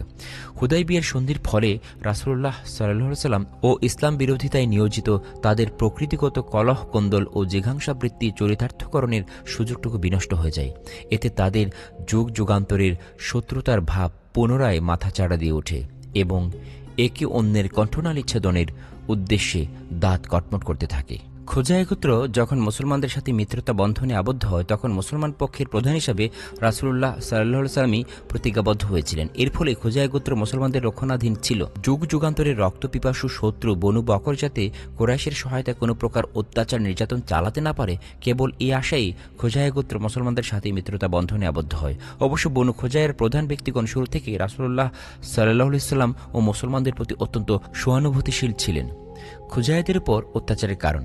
হুদাইবিয়ার সন্ধির শর্তগুলোর ব্যাপারে একমাত্র হযরত আবু বকর রাদিয়াল্লাহু তাআলা আনহু ছাড়া সাহাবায়ে কেরামের আর কেউই খুশি ছিলেন না। তারা শর্তগুলো মুসলমানদের জন্য অবমাননাকর বলে মনে করতেন। পক্ষান্তরে মহান আল্লাহ পবিত্র কোরআনে একে ফওয়ান আজিমা, মহাবিজয় এবং ফাতহ মুবিন, সুস্পষ্ট বিজয় বলে অভিহিত করেছেন। অল্পদিনের মধ্যেই হুদাইবিয়ার সন্ধি যে সত্যই মহাবিজয় আর সুস্পষ্ট বিজয় তা দিবাকরের মতো প্রতিভাত হতে শুরু করে। এই সন্ধির পর মুসলমানদের সাথে খোলামেলা নির্বিঘ্ন সম্পর্ক স্থাপিত হলে সাধারণ আরবদের মধ্য থেকে ইসলাম ও মুসলমান ভীতি ক্রমশ দূর হতে শুরু করে এবং তারা ইসলামের শিক্ষা ও আদর্শ সম্পর্কে জানা বোঝার সুযোগ পায়। মানুষ দলে দলে ইসলামের ছায়াতলে আশ্রয় নিতে থাকে। বিশেষত মক্কা ও দক্ষিণ আরবে অবস্থিত গোত্র গোষ্ঠীগুলোর লোকেরা ইসলামে দীক্ষিত হবার প্রচুর সম্ভাবনা সৃষ্টি হয়। কুরাইশ তাদের মিত্র গোত্র সকিফ, হুনায়ন এবং হাওয়াযিন ভবিষ্যৎ চিন্তায় সবিশেষ শঙ্কিত হয়ে পড়ে। এতদিন কুরাইশ ও তাদের মিত্রদের কৃতকর্মের স্বাভাবিক প্রতিক্রিয়া প্রকাশ পেতে শুরু করে, ফলে তারা অবসন্ন অবসাদগ্রস্ত হয়ে পড়ে। এই অবস্থায় হাওয়াযিন দলপতিরা নেতৃত্ব গ্রহণ করে এবং পৌত্তলিক গোত্রসমূহকে একত্র করে মদিনা আক্রমণের প্রস্তুতি নিতে শুরু করে। এই ষড়যন্ত্র বাস্তবায়নের উদ্দেশ্যে হাওয়াযিন দলপতিরা আরবের বিভিন্ন এলাকায় ব্যাপক সফর করে স্থানীয় গোত্রসমূহের সাথে ষড়যন্ত্রের নীল নকশা চূড়ান্ত করে। এখন কুরাইশ ও তার সহযোগী গোত্রসমূহের মদিনা আক্রমণের পথে প্রধানতম বাধা হচ্ছে হুদাইবিয়ার সন্ধি। কারণ সর্বপ্রকার নৈতিক, চারিত্রিক এবং মনুষ্যত্বের চরম অধপতন সত্ত্বেও প্রতিজ্ঞা রক্ষা কোন সন্ধি করলে তার যথাযথ মর্যাদা রক্ষার সুন্দর মানসিক বৈশিষ্ট্য আরবদের মাঝে বিদ্যমান ছিল।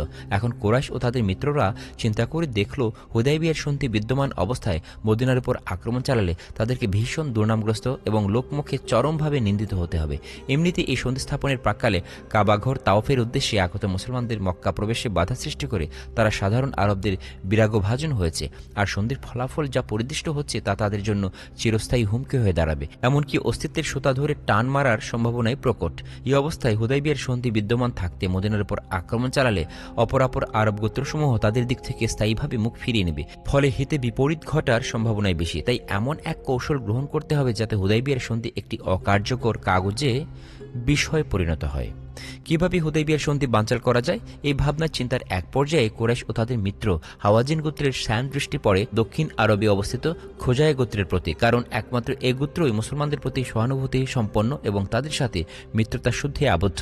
খুজায়াদের উপর অবিলম্বে আক্রমণ চালিয়ে পর্যুদস্ত করে ফেললে এক ঢিলে দুই পাখি শিকার হবে। প্রথমত, দক্ষিণ আরব সম্পূর্ণরূপে মুসলমান ও মুসলমানদের প্রভাব মুক্ত হবে, তাদের প্রতি সহানুভূতি সম্পন্ন আর কোনো গোত্র অবশিষ্ট থাকবে না। দ্বিতীয়ত, হুদাইবিয়ার সন্ধিও বানচাল হয়ে যাবে। এই সুযোগে মদিনার উপর আক্রমণ চালিয়ে মুসলমানদেরকে সম্পূর্ণরূপে বিধ্বস্ত করে ধরাধাম থেকে নিশ্চিহ্ন করে ফেলা সম্ভব হবে। ফলে কুরাইশ ও তাদের মিত্রদের ভবিষ্যৎ সম্পূর্ণ নিষ্কণ্টক হয়ে থাকবে। এই চিন্তাতাড়িত হয়েই তারা দক্ষিণ আরবে অবস্থিত মুসলমানদের মিত্রগোত্র বনু খুজাইয়ের উপর নৃশংস আক্রমণ পরিচালনা করে।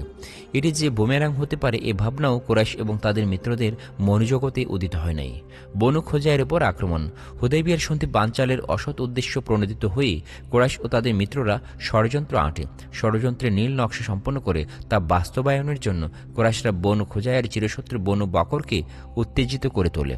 কারণ কুরাইশরা ভেবেছে সরাসরি নিজেরাই বনু খোজাইয়ের উপর আক্রমণ চালালে আরববাসীর নিকট জবাব দেওয়ার কোনো সুযোগ তাদের থাকবে না, বরং আরববাসীর নৈতিক সমর্থন হারাতে হবে। তাই তারা বনু বকরকে আড়কাঠি হিসাবে ব্যবহারের সিদ্ধান্ত নেয়। তারা অস্ত্রশস্ত্র রণসম্ভার দিয়ে বনু বকরকে সজ্জিত করে খোজাইয়ের উপর আক্রমণ চালাতে উদ্বুদ্ধ করে।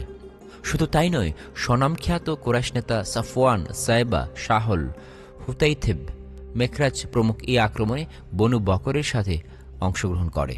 অতির নামক জলাশয়ের নিকট বনু খোজাইয়া বসবাসরত ছিল। একদিন রাতে ঘুমন্ত অবস্থায় কুরাইশ ও বনু বকর খোজাইয়া গোত্রের পল্লীতে সশস্ত্র আক্রমণ চালায়।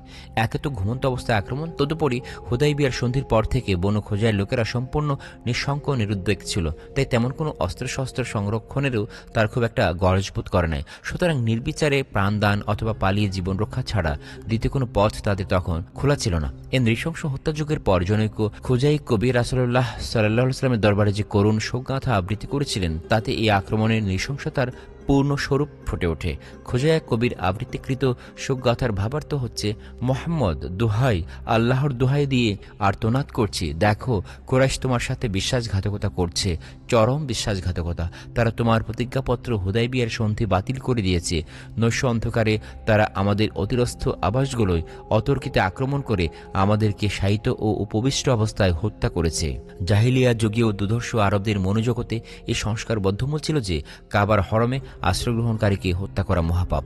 এমনকি কাবার হরমে সামান্য একটি প্রাণী পিপিলিকা হত্যা করা হলেও হত্যাকারী মহাপাতকী হবে। অথচ বনু খোজাইয়ের বেলায় চিরাচরিত বদ্ধমূল এই সংস্কারের প্রতি কোনো প্রকার সম্মান প্রদর্শন করা হয় নাই। বনু খোজাইয়ের হত্যাবিশিষ্ট নারী, পুরুষ, শিশুরা কুরাইশ ও বনু বকরের আক্রমণ থেকে আত্মরক্ষার্থ চিরশান্তির চিরসুরক্ষিত স্থান কাবার হরমে আশ্রয় নিয়েও রক্ষা পায় নাই, রক্ষিত হয় নাই হরমের মর্যাদাও। সাধারণ আক্রমণকারীরা প্রথমে হরমে প্রবেশে দ্বিধা প্রকাশ করলে নৌফেল বিন মুআবিয়া চিৎকার করে বলতে থাকে, আজ ভগবান বলে কেউ নেই, আজ মনের স্বাদ মিটিয়ে শত্রু নিধন করো। সুতরাং শেষ আশ্রয়স্থল হরমেও খোজাইয়া গোত্রীয়দের নিরাপত্তা লাভ হল না। কুরাইশ ও বনু বকর নির্দিষ্ট খোজাইয়া গোত্রীদেরকে নারী, পুরুষ, শিশু নির্বিশেষে মনের স্বাদ মিটিয়ে হত্যা করে। নৃশংস আক্রমণে বনু খোজাইয়ের ২০ জন, মতান্তরে ২৩ জন নিহত হয়। মদিনায় খোজাইয়া প্রতিনিধি দল। খোজাইয়া গোত্রীয় কবি মদিনায় আগমনের কয়েকদিন পর ৪০ সদস্য বিশিষ্ট খোজাইয়া প্রতিনিধি দল কুরাইশ ও বনু বকরের সম্মিলিত নৃশংস অত্যাচারের ফরিয়াদ জানাতে মদিনায় রাসূলের দরবারে উপস্থিত হয়। মিত্র গোত্র খোজাইয়ের এহেন মর্মান্তিক বিপদের কথা শুনে রাসূলুল্লাহ সাল্লাল্লাহু আলাইহি ওয়াসাল্লাম ভীষণ মর্মাহত হন। একদিকে সন্ধি শর্ত ও নিজের প্রতিজ্ঞা রক্ষা, অন্যদিকে স্বদেশবাদী ও স্বগোত্রীয়দের প্রতি তার স্বভাবজাত মমত্ববোধ মানসিক দোটানায় পড়ে তিনি খুবই অস্বস্তি বোধ করছিলেন। জন্মভূমি ও তথাকার বাসিন্দারা ধ্বংস হবে, যাদের মধ্যে তার নিজের গোত্রের লোকেরাও রয়েছে। অন্যদিকে মিত্রগোত্র খোজাইয়াকে প্রদত্ত প্রতিশ্রুতি রক্ষা করা অতীব জরুরি। তারা দেশবাসী, স্বজনগণ, পৌত্তলিক, তার প্রাণের বৈরী, তবুও তারা স্বদেশবাসী, স্বজনবর্গ। তাই তিনি প্রথমে আক্রমণ চালানোর চিন্তা পরিহার করে কুরাইশদের নিকট দূত প্রেরণ করেন। দূত মক্কায় উপস্থিত হয়ে কুরাইশের নেতৃবৃন্দের সম্মুখে নিম্নলিখিত শর্ত ৩টি উপস্থাপন করে বললেন, এর কোনটি তোমরা অবলম্বন করবে, আমরা তা জানতে চাই। শর্ত ৩টি হচ্ছে, ১. অর্থ দ্বারা এই অন্যায় হত্যাকাণ্ডের ক্ষতিপূরণ করা হোক, অথবা ২. কুরাইশ বনু বকর গোত্রের মিত্রতা পরিত্যাগ করুক, অথবা ৩. হুদাইবিয়ার সন্ধি বাতিল ঘোষণা করা হোক। কুরাইশ পক্ষ অসম সাহসিকতার সাথে ৩য় শর্ত মেনে নেবার উচ্চকণ্ঠ ঘোষণা দেয়। এই অসম সাহসিকতার পেছনে উৎসাহ জুগিয়েছে বনু হাওয়াজেন, শকিফ প্রবৃত্তির ইন্ধন, যা পূর্বেই আলোচিত হয়েছে। কুরাইশ পক্ষ হুদাইবিয়ার সন্ধি বাতিল ঘোষণা দেওয়ার পর রাসূল দূত মদিনায় এসে ঘটনা আনুপূর্বিক রাসূলুল্লাহ সাল্লাল্লাহু আলাইহি ওয়াসাল্লামকে অবহিত করেন। দূত মুখে সব ঘটনা শুনে তিনি বুঝে ফেললেন অভিযান পরিচালনা ব্যতীত আর গত্যন্তর নেই। সুতরাং তিনি অতি সন্তর্পণে মদিনা অভিযানের প্রস্তুতি গ্রহণে প্রবৃত্ত হন। মদিনায় আবু সুফিয়ান। বনু খুজাইয়ার উপর পরিচালিত নৃশংস হত্যাকাণ্ডের পর আবু সুফিয়ান একটি নিগূঢ় রাজনৈতিক অভিসন্ধি নিয়ে মক্কায় উপস্থিত হন। এই অভিসন্ধি সফল করতে দূতের নামাবলী, গায়ে চড়ানো এবং এই পরিচয় ব্যবহারই সে নিরাপদ মনে করে। মদিনায় উপস্থিত হয়ে সে আবু বকর, ওমর, আলী প্রমুখ সাহাবীর সাথে সাক্ষাৎ করে কথাবার্তার মধ্য দিয়ে এমন একটি ভাবসাব প্রকাশ করে যে হুদাইবিয়ার সন্ধি দৃঢ়ীকরণের জন্যই সে মদিনায় উপনীত হয়েছে। হযরত আবু বকর রাদিয়াল্লাহু তাআলা আনহু কোনো প্রকার দুর্বোধ্যতা না রেখে স্পষ্ট করে বললেন, আবু সুফিয়ান, আমা কর্তৃক কোনো প্রকারে সাহায্যকৃত হবার আশা করো না। তোমারই রসদপত্র ও যুদ্ধাস্ত্র সরবরাহ করে বনু বকরকে এর নৃশংস হত্যাকাণ্ডে উৎসাহিত উদ্বুদ্ধ করেছ। আবু সুফিয়ান সাহাবায়ে কেরামের বিভিন্ন জনের সাথে আলাপ আলোচনা করে বিলক্ষণ বুঝে ফেলে এবারকার তার দৈত্য কার্যের আড়ালে দুরভিসন্ধি চরিতার্থকরণ কোনো রকমেই সম্ভব নয়।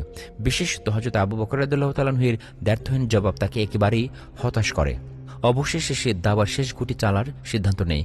একদিন মসজিদে নববীতে উপস্থিত রাসূলুল্লাহ সাল্লাল্লাহু আলাইহি সাল্লামের মজলিসে দাঁড়িয়ে আবু সুফিয়ান হঠাৎ ঘোষণা করে বসল, আমি হুদায়বিয়ার সন্ধি নবায়ন করে চললাম। এভাবে ব্যর্থতার গ্লানি বয়ে এসে মদিনা ত্যাগ করে। খোজায়েদের উপর হত্যাকাণ্ড চালানোর পর আবু সুফিয়ান মদিনায় উপস্থিতির আরেকটি সামরিক ও রাজনৈতিক কারণও ছিল। তা হচ্ছে বনু সকিফ ও হাওয়াজিন হঠাৎ করে আরবের সামরিক ও রাজনৈতিক অঙ্গনে আবির্ভূত হওয়ায় রাসূলুল্লাহ সাল্লাল্লাহু আলাইহি সাল্লাম হুনাইন অঞ্চলে সেনা অভিযান পরিচালনার চিন্তাভাবনা করছিলেন। সাহাবায়ে কেরামও বিষয়টি জানতেন। এ সময় খোজায়েদের উপর আক্রমণ পরিচালিত হওয়ার অল্প কয়েকদিন পরেই রাসূলুল্লাহ সাল্লাল্লাহু আলাইহি সাল্লাম মক্কা অভিমুখে অভিযান পরিচালনা করেন। তিনি যে হুনাইন অঞ্চলে অভিযান প্রেরণের চিন্তাভাবনা করছেন এ বিষয়টি তথাকার অধিবাসী বনি সকিফ ও হাওয়াজিন যেকোনোভাবে জেনে ফেলে। তাই মক্কা বিজয় অভিযান পরিচালিত হবার কালে বনি সকিফ ও হাওয়াজিন তাদের মিত্র কুরাইশদেরকে কোনো প্রকার সাহায্য করার চিন্তাভাবনা পরিত্যাগ করে নিজেদের সার্বিক সামরিক শক্তি হুনাইন অঞ্চলে কেন্দ্রীভূত করে আত্মরক্ষায় ব্যতিব্যস্ত হয়ে পড়ে। অপরদিকে কুরাইশ বাইরে যতই লাফালাফি করুক, নিজেদের সামরিক শক্তিতে বলিয়ান থাকার বলি আওড়াক না কেন, তা নিতান্তই অন্তঃশাসন্য ফাঁকা বলি মাত্র। তাদের অর্থনৈতিক ও সামরিক শক্তির অন্তর্নিহিত দিকটা ইতিমধ্যেই একেবারে খোলাসা হয়ে পড়েছে। মুখে যতই দম্ভ আর আত্মম্ভরিতার প্রলাপ বকা হোক না কেন, নিজেদের শক্তির উপর নির্ভর করে কিছু করার শক্তি তাদের ছিল না। নৈতিক দিক থেকেও তারা আরব গোত্রগুলোর দৃষ্টিতে নিতান্তই হেয় হয়ে পড়েছে। কারণ হুদাইবিয়ার সন্ধি ও কাজা ওমরা আদায়ের সময় রাসূলুল্লাহ সাল্লাল্লাহু আলাইহি সাল্লাম এবং মুসলমানদের প্রতি কুরাইশ যে আচরণ প্রদর্শন করে, তাতে আরব গোত্রগুলো কুরাইশদের প্রতি ত্যক্ত বিরক্ত হয়ে মানসিকভাবে তাদের বৈরী হয়ে পড়ে। ওদিকে মক্কার অধিবাসীদের অনেকেই কুরাইশদের দৃষ্টির অন্তরালে রাসূলের চরণে ঠাঁই নিয়েছে। তদুপরি হুদাইবিয়ার সন্ধির পর থেকে মুসলমান সংখ্যা অভাবনীয় রূপে বৃদ্ধি পেয়েছে। এমনকি ইসলাম আন্তর্জাতিক পরিমণ্ডলেও নিজের মহিমান্বিত আসন পেতেছে। তাই আগের মতো অঙ্গলি হেলনি হাজার হাজার আরব সৈন্য কুরাইশদের পক্ষে যুদ্ধ করতে প্রস্তুত হয়ে যাওয়ার আশায় গড়ে বালি। অপরদিকে বনু সাকিফ ও হাওয়াজিন হুনাইন অঞ্চল ছেড়ে কুরাইশদের সাহায্যে বের হবে না। উল্লেখিত সব কারণ বিবেচনায় রেখেই আবু সুফিয়ানের মদিনায় উপস্থিতি। সে ভেবেছিল আপাতত পরিস্থিতি সামাল দেওয়া যাক, পরে দেখা যাবে, কিন্তু সে সফলতার মুখ দেখতে পায় না। মক্কা বিজয় অভিযান প্রস্তুতি। মক্কায় প্রেরিত দূত প্রত্যাবর্তন করলে রাসূলুল্লাহ সাল্লাল্লাহু আলাইহি সাল্লাম কুরাইশদের সিদ্ধান্তের কথা জেনে খুবই দুঃখিত হন।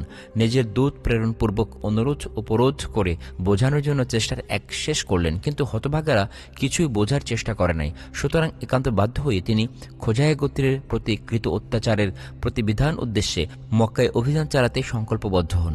এক্ষেত্রেও স্বদেশ ও স্বদেশবাসীর মমতা তিনি বিস্তৃত হন নাই।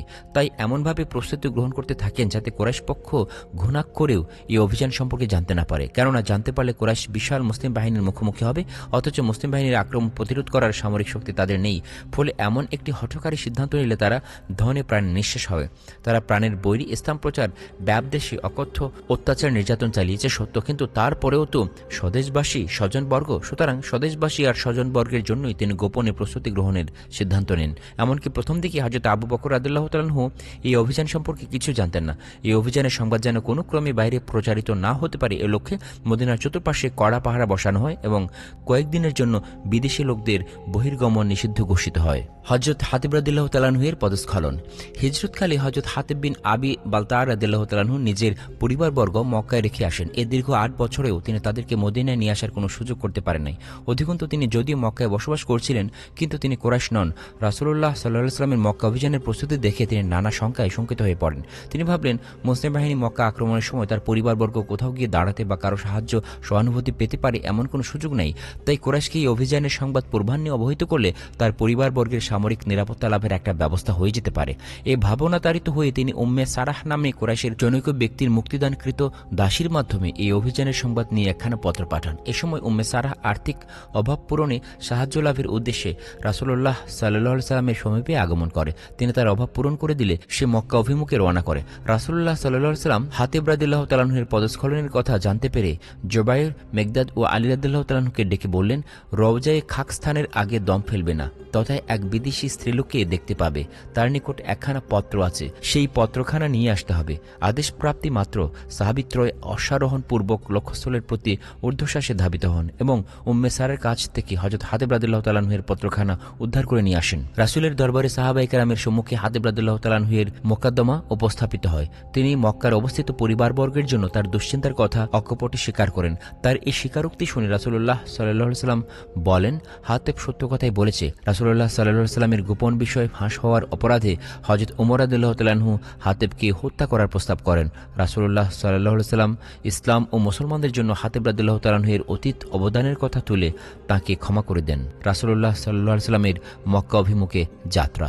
অষ্টম হিজরি সনের রমজান মাসের 18 মতান্তরে 10 তারিখে রাসূলুল্লাহ সাল্লাল্লাহু আলাইহি ওয়াসাল্লাম 10,000 ভক্ত অনুসারী নিয়ে মক্কা অভিমুখে যাত্রা করেন। সে পথে এ বিশাল বাহিনী মক্কা অভিমুখে পথ চলছে, যে পথে 8 বছর পূর্বে রাসূলুল্লাহ সাল্লাল্লাহু আলাইহি ওয়াসাল্লাম ও তার সাহাবাগণকে মদিনায় প্রস্থান করতে হয়েছিল। তিনি শ্বেত শুভ্র পতাকা তুলে একটি শ্বেত খচ্চরের উপর আরোহিত অবস্থায় ছিলেন। 10,000 জনতার এ বিশাল সুশৃঙ্খল মিছিল আল্লাহু আকবার ধ্বনি তুলে আকাশে বাতাসে মুখরিত করে পল্লী প্রান্তের উপত্যকা অতিক্রম করে যথাসময়ে মক্কার নিকটস্থ মাররুজ জাহরান উপত্যকায় শিবির স্থাপন করে। সন্ধ্যার পর সৈনিকগণ খাদ্য প্রস্তুতের জন্য অগ্নি প্রজ্বলিত করলে মাররুজ জাহরান উপত্যকা এক অপরূপ দৃশ্য ধারণ করে। কুরাইশরা আগেভাগেই এই অভিযানের কথা অবগত হয়, তাই তারা মক্কার বাইরে সর্বদার জন্য পাহারায় লোক বসিয়ে রাখে। এক রাতে আবু সুফিয়ান, হাকিম বিন হেজাম, বদায়েল বিন আরকা পাহারাদারির উদ্দেশ্যে বের হয়ে মাররুজ জাহরান উপত্যকার নবতর দৃশ্য দর্শনে ব্যাপার কি তা জানতে ব্যতিব্যস্ত হয়ে পড়ে। তারা নানা প্রকার আলোচনা আর চিন্তাভাবনা করতে করতে উপত্যকার দিকে অগ্রসর হতে থাকে, কারণ ব্যাপার কি হয়েছে এই পন্থা ব্যতীত জানার উপায় ছিল না। এই সময় হযরত ওমর রাদিয়াল্লাহু তাআলা নেতৃত্বে কতিপয় মুসলিম সেনা উপত্যকার চতুর্দিকে চক্কর দিয়ে বেড়াচ্ছিলেন। ঘোর অন্ধকারে 3টি মানব ছায়া তাদের দিকে এগিয়ে আসছে অনুভব করে হযরত ওমর রাদিয়াল্লাহু তাআলা বজ্রকণ্ঠে ঘোষণা করলেন, তোমরা বন্দী। আবু সুফিয়ানকে বন্দী অবস্থায় রাসূলুল্লাহ সাল্লাল্লাহু আলাইহি ওয়াসাল্লামের সমীপে উপস্থাপন করে হযরত ওমর রাদিয়াল্লাহু তাআলা বলতে লাগলেন, ইয়া রাসূলুল্লাহ, ইসলামের শত্রুদের সমূলে উৎখাতের শুভ মুহূর্ত উপস্থিত। তাদের কর্মফল প্রদানের আজই সময়। কিন্তু দীর্ঘ 21 বছরের অত্যাচার নির্যাতনের সবকিছুই রাসূলুল্লাহ সাল্লাল্লাহু আলাইহি ওয়াসাল্লাম একেবারে ভুলে গেছেন। মনের গহীন কোণেও তাঁর ছিটে ফেটাও অবশিষ্ট নেই। আবু সুফিয়ানকে বন্দী অবস্থায় দেখে বরং রাহমাতুল আলামিনের হৃদয় সরোবরে দয়ার বান ডাকে। এই সময় তিনি আবু সুফিয়ানকে উদ্দেশ্য করে বললেন, কি হে আবু সুফিয়ান, এখনও কি ওয়াহদাহু লা শরীককে চিনতে পারো নাই? আবু সুফিয়ান কিছুটা আমতা আমতা করে, হ্যাঁ, এখন চিনতে পারছি। আজন্ম যেসব দেবমূর্তির পূজা করেছি, বস্তুত তারা কেউ যদি থাকতই তবে এ দিনে আর হতভাগা পূজারীদের প্রতি দয়ের মুখ তুলে তাকাত। আবু সুফিয়ানের মনোজগতে এতটুকু যুক্তি জিজ্ঞাসার সৃষ্টি হয়েছে দেখে রাসূলুল্লাহ সাল্লাল্লাহু আলাইহি ওয়াসাল্লাম আনন্দ চিত্তে তাকে জিজ্ঞেস করলেন, আমি আল্লাহর সত্য রাসূল, এ ব্যাপারে এখন তোমার কোনো প্রকার সন্দেহ সংশয় রয়েছে কি?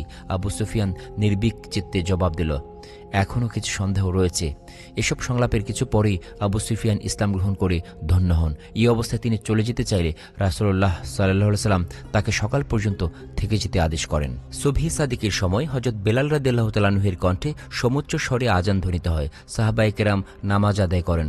নামাজ শেষে যাত্রার আদেশ হলে মুসলিম শিবিরে সাজ পড়ে যায়। আবু সুফিয়ান হযরত আব্বাস রাদিয়াল্লাহু তাআলা আনহুর সাথে উপত্যকায় বসে বসে এই দৃশ্য অপলক নয়নে অবলোকন করছেন। এ সময় বিভিন্ন গোত্রের বীর মুজাহিদগণ দলে দলে বিভক্ত হয়ে মক্কা অভিমুখে যাত্রা করছেন। দলের পর দল মুসলিম সৈন্য পতাকা হাতে আবু সুফিয়ানের সম্মুখ দিয়ে যাচ্ছে, আর তিনি চকিত স্তম্ভিত দৃষ্টিতে তা দেখছেন। কিছুক্ষণ পরই আনসার দল তার দৃষ্টিপথে সমাগত হয়। এই দল অতি শান শৌকতের পথ চলছে। হযরত সাদ বিন উবাদা রাদিয়াল্লাহু তাআলা আনহু আনসার দলের নেতৃত্ব দিচ্ছেন। তিনি মানসিক উত্তেজনার আধিক্যে অসাবধানতাবশত বলে ফেললেন, আজ ভীষণ সংঘর্ষের দিন, আজ কাবার সম্ভ্রম বিনষ্টের দিন। এ কথায় আবু সুফিয়ান বিলাপের স্বরে হযরত আব্বাস রাদিয়াল্লাহু তাআলা আনহু এর সাহায্য প্রার্থনা করতে থাকে। এরপরই মুহাজির সৈন্যদের আগমন ঘটে। রাসূলুল্লাহ সাল্লাল্লাহু আলাইহি ওয়াসাল্লাম এ দলের সঙ্গী ছিলেন।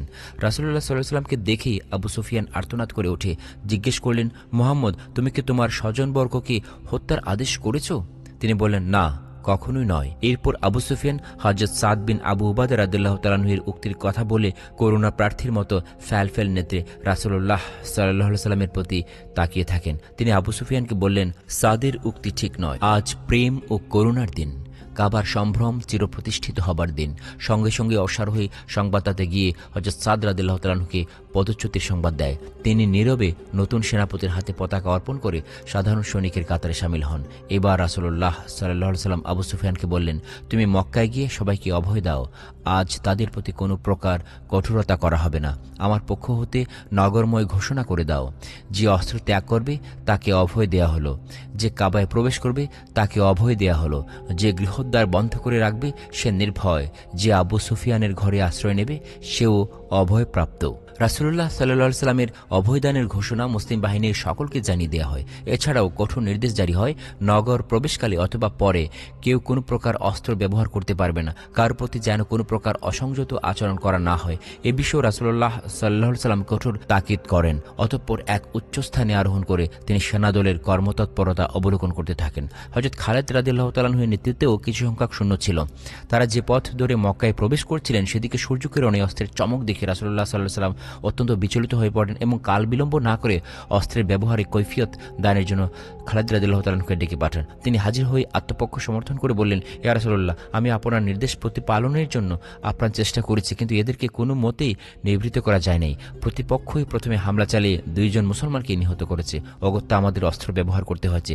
এই সংঘর্ষে অধিকতর প্রাণহানি না ঘটে তার জন্য আমি চেষ্টার কোনো প্রকার ত্রুটি করি নাই। আবু সুফিয়ানের মাধ্যমে অভয় প্রদানের মতো সদাশয় আচরণ সত্ত্বেও কুরাইশদের নিচাশয়তা হঠকারিতার ইয়ত্তা ছিল না। তারা গুন্ডা বদমাশ প্রকৃতির বহু লোককে মুসলমানদের উপর আক্রমণ করার উদ্দেশ্যে সমবেত করে। তাদের মাঝে পরামর্শক্রমে স্থির হয়, যদি এই লোকগুলো উদ্দেশ্যে সফল হতে দেখা যায় তাহলে আমরাও তাদের সাথে যোগদান করব, অন্যথায় মুসলমানদের অভয়দানের সদ্ব্যবহার করে আত্মরক্ষা করব। কুরাইশের এই অহেতুক সৈন্য সমাবেশে রাসূলুল্লাহ সাল্লাল্লাহু আলাইহি সাল্লাম শঙ্কাবোধ করেন। তিনি আনসার দলকে ডেকে যথারীতি প্রস্তুত থাকতে এবং পরের দিন সাফা পাহাড়ের পাদমূলে সমবেত হতে আদেশ করেন। মুসলমানদের সেনাশক্তি এমন অবস্থায় উপনীত হয়েছিল যে তারা ইচ্ছা করলে কুরাইশ পক্ষের যে কোনো লোককে হত্যা করতে পারতেন। সেনা দল শুধু আদেশের অপেক্ষায় আছে। একথা বুঝতে পেরে কুরাইশ পক্ষের মাঝে পুনঃচাঞ্চল্য ও ব্যাকুলতা ছড়িয়ে পড়ে। এই অবস্থায় আবু সুফিয়ান আর্তনাদ করতে করতে এসে ফরিয়াদ জানান, মুহাম্মদ, কুরাইশের এই দলটিকে তুমি ধ্বংস করে ফেললে আজ হতে ধরাপৃষ্ঠে তাদের নাম বিলুপ্ত হয়ে যাবে। তিনি পুনরায় আবু সুফিয়ানকে অভয়দানের কথা স্মরণ করিয়ে সে অনুযায়ী কাজ করতে বলে বিদায় করেন। রাসূলুল্লাহ সাল্লাল্লাহু আলাইহি সাল্লামের নগরে প্রবেশ। দীর্ঘ 10 বছর পরবাসে কাটানোর পর রাসূলুল্লাহ সাল্লাল্লাহু আলাইহি সাল্লাম নিজের জন্মভূমিতে বিজয়ী রূপে প্রবেশ করছেন। 10 বছর পূর্বে এমনই একদিন স্বদেশবাসী স্বজনবর্গের নির্মমতায় তাকে জন্মভূমি পরিত্যাগ করে সুদূর মদিনায় আশ্রয় নিতে হয়েছিল। আজ তিনি বিজয়ী। তিনি এই সময় যে কর্মপদ্ধতি গ্রহণ করেন, যে বিনয় ভাব প্রদর্শন করেন, মানব ইতিহাসের কোত্রাপি এর নজির পরিদৃষ্ট হয় নাই। এ দৃশ্য মানব ইতিহাসে শুধু বিরল নয়, বরং কোনো বিজয়ী প্রাণের বৈরীদের উপর বিজয় হয়ে এমন বিদয় ও দয়ার্দ্র চিত্ততা প্রদর্শন করেছেন মানব ইতিহাসে এক নজির একেবারে অনুপস্থিত। আমরা ইতিহাসে দেখতে পাই, বিজয়ের আনন্দ মহেন্দ্রক্ষণে বিজয়ী বীর পাত্রমিত্র আমর্ত্য বর্গকে নিয়ে বিজিত ভূমি প্রবেশ করেন। পক্ষান্তরে আজকের বিজয়ী মরুভাস্কর আমেনার দোলাল একটি খচ্চরে আরোহিত অবস্থায় মক্কানগরে প্রবেশ করেছেন। তার সাথে রয়েছেন কৃতদাস জায়েদপুত্র ওসামা। তার প্রাণের বৈরী কুরাইশ পক্ষ এই অভাবিতপূর্ব দৃশ্য বিস্মিত নেত্রী শুধু দেখছে। তারা দেখল কিভাবে মানবতা, প্রেম আর মানুষত্বের নিকট পশুত্ব বিজিত হয়েছে। আল্লাহ রাসূল শুধু ক্ষমা আর প্রেমের কথামালার ফুলজুড়ে সৃষ্টি করে জগতের মানুষকে তাক লাগানোর চেষ্টা করেন নাই, তার বাস্তব নজির উপস্থাপন করেছেন। অথচ পৃথিবীর ইতিহাসে দেখা যায় প্রাণের বৈরী নয়, নিছক রাজনৈতিক বৈরী, রাজক্ষমতার কাঁটা বলে বিবেচিত শক্তির উপর বিজয়ী হয়ে বিজিত পক্ষের উপর কি নিষ্ঠুরতাই না প্রদর্শন করা হয়েছে। বিজিতদের রক্তে হোলি খেলা খেলেছে, রক্তের গঙ্গা বইয়েছে। ইতিহাসে এর ভুরি ভুরি নজির রয়েছে। অথচ আজকের বিজয়ী সম্পূর্ণ বিপরীত এক দৃশ্য জগৎবাসীর সম্মুখে উপস্থাপন করছেন। ইতিহাস ও হাদিস গ্রন্থসমূহের বর্ণনা মতে রাসূলুল্লাহ সাল্লাল্লাহু আলাইহি সাল্লাম যতই নগরের নিকটবর্তী হচ্ছেন ততই বিনয় ভাব নুয়ে পড়ছেন। তার মস্তক অবনত হয়ে আসছে, এমনকি ক্রমে ক্রমে তার শির পালানোর কাঠি স্পর্শ করে। বিজিত প্রাণের বৈরী নারী পুরুষ নির্বিশেষে এই বিজয়ী বীরের মুখপানে তাকিয়ে নিজেদের অতীত অপরাধের কথা স্মরণ করছে। কুরাইশ দলপতি ও মক্কার অন্যান্য সম্ভ্রান্ত ব্যক্তি দূরে দাঁড়িয়ে এই মহানুভবতার দৃশ্য দেখছে আর লজ্জায় অধুবদন হচ্ছে। রাসূলুল্লাহ সাল্লাল্লাহু আলাইহি ওয়াসাল্লাম মক্কা নগরীতে প্রবেশের পর সর্বপ্রথম আল্লাহর ঘর কাবায় তাওয়াফ সম্পন্ন করেন। এ সময় কাবার অভ্যন্তরে 360টি দেব প্রতিমা স্থান লাভ করেছিল।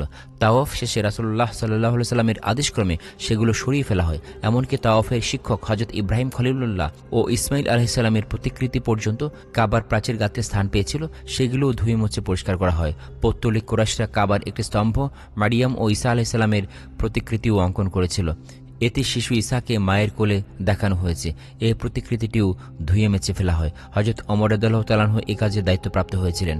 কাবার প্রাচীর গাত্রে ও স্তম্ভে অঙ্কিত চিত্র প্রতিকৃতিসমূহ এবং তথায় রক্ষিত দেব মূর্তিসমূহ অপসারিত হবার পর রাসূলুল্লাহ সাল্লাল্লাহু আলাইহি ওয়াসাল্লাম অভ্যন্তরে প্রবেশ করেন। প্রবেশকালে ধাতুপ্রাস্তর নির্মিত বিগ্রহ দণ্ডায়মান ছিল। সেগুলোর কপালে হস্তস্থিত ছড়ির খোঁচা মেরে অথবা সেগুলোর মাথার প্রতি ইঙ্গিত করে তেলাওয়াত করছিলেন, সত্য সমাগত, অসত্য বিতাড়িত, অসত্যের বিনাশ অবশ্যম্ভাবী। কাবার অভ্যন্তরে প্রবেশ করে রাসূলুল্লাহ সাল্লাল্লাহু আলাইহি ওয়াসাল্লাম দিকে দিকে কোণে কোণে ছুটে যাচ্ছিলেন আর তাকবীর ধ্বনি উচ্চারণ করছিলেন। মাতৃকোর বিচ্ছিত শিশু মাতৃকোরে ফিরে এলে যেমন ব্যাকুল হয়ে মা মা ডাকে, এও যেন সে দৃশ্যেরই অনুরূপ দৃশ্য উপস্থাপন করছে। তিনি ব্যাকুল চিত্তে প্রাণ ভরে আল্লাহ আকবার ধ্বনি উচ্চারণ করছেন।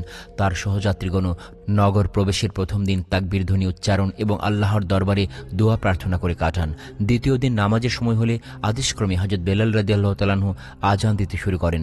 বেলালের কণ্ঠনিঃসৃত আজান ধ্বনি বহু শতাব্দীর কুফর আর পৌত্তলিকতা কলুষিত কাবার প্রস্তর নির্মিত প্রাচীর গাত্রে ও পার্শ্ববর্তী এলাকায় স্বর্গের শিহরণ জাগিয়ে তোলে। বেলালের ধ্বনি অযত ভক্তের মিলিত কণ্ঠে প্রতিধ্বনি হয়ে জান্নাতি শিহরণ সৃষ্টি করে। মক্কার অধিবাসীগণ তখন নিজেদের অতীত স্মরণ করে ভয়ে, বিস্ময়ে, ক্ষোভে, অপমানে, অনুশোচনায় দগ্ধীভূত হতে থাকে। রাসূলুল্লাহ সাল্লাল্লাহু আলাইহি ওয়াসাল্লামের ভাষণ যতই সময় গড়াচ্ছে ততই কুরাইশদের চিত্তচাঞ্চল্য ব্যাকুলতা বৃদ্ধি পাচ্ছে। রাসূলুল্লাহ সাল্লাল্লাহু আলাইহি ওয়াসাল্লাম কি করেন, কি বলেন, তাদের সম্পর্কে বা কি কার্যব্যবস্থা গৃহীত হয় তা দেখাশোনার জন্য কুরাইশ ব্যাকুল চিত্ত অপেক্ষমান। এই অবস্থায় নামাজ শেষ করে রাসূলুল্লাহ সাল্লাল্লাহু আলাইহি ওয়াসাল্লাম উপস্থিত জনমণ্ডলীর উদ্দেশ্যে নাতিদীর্ঘ একটি ভাষণ প্রদান করেন।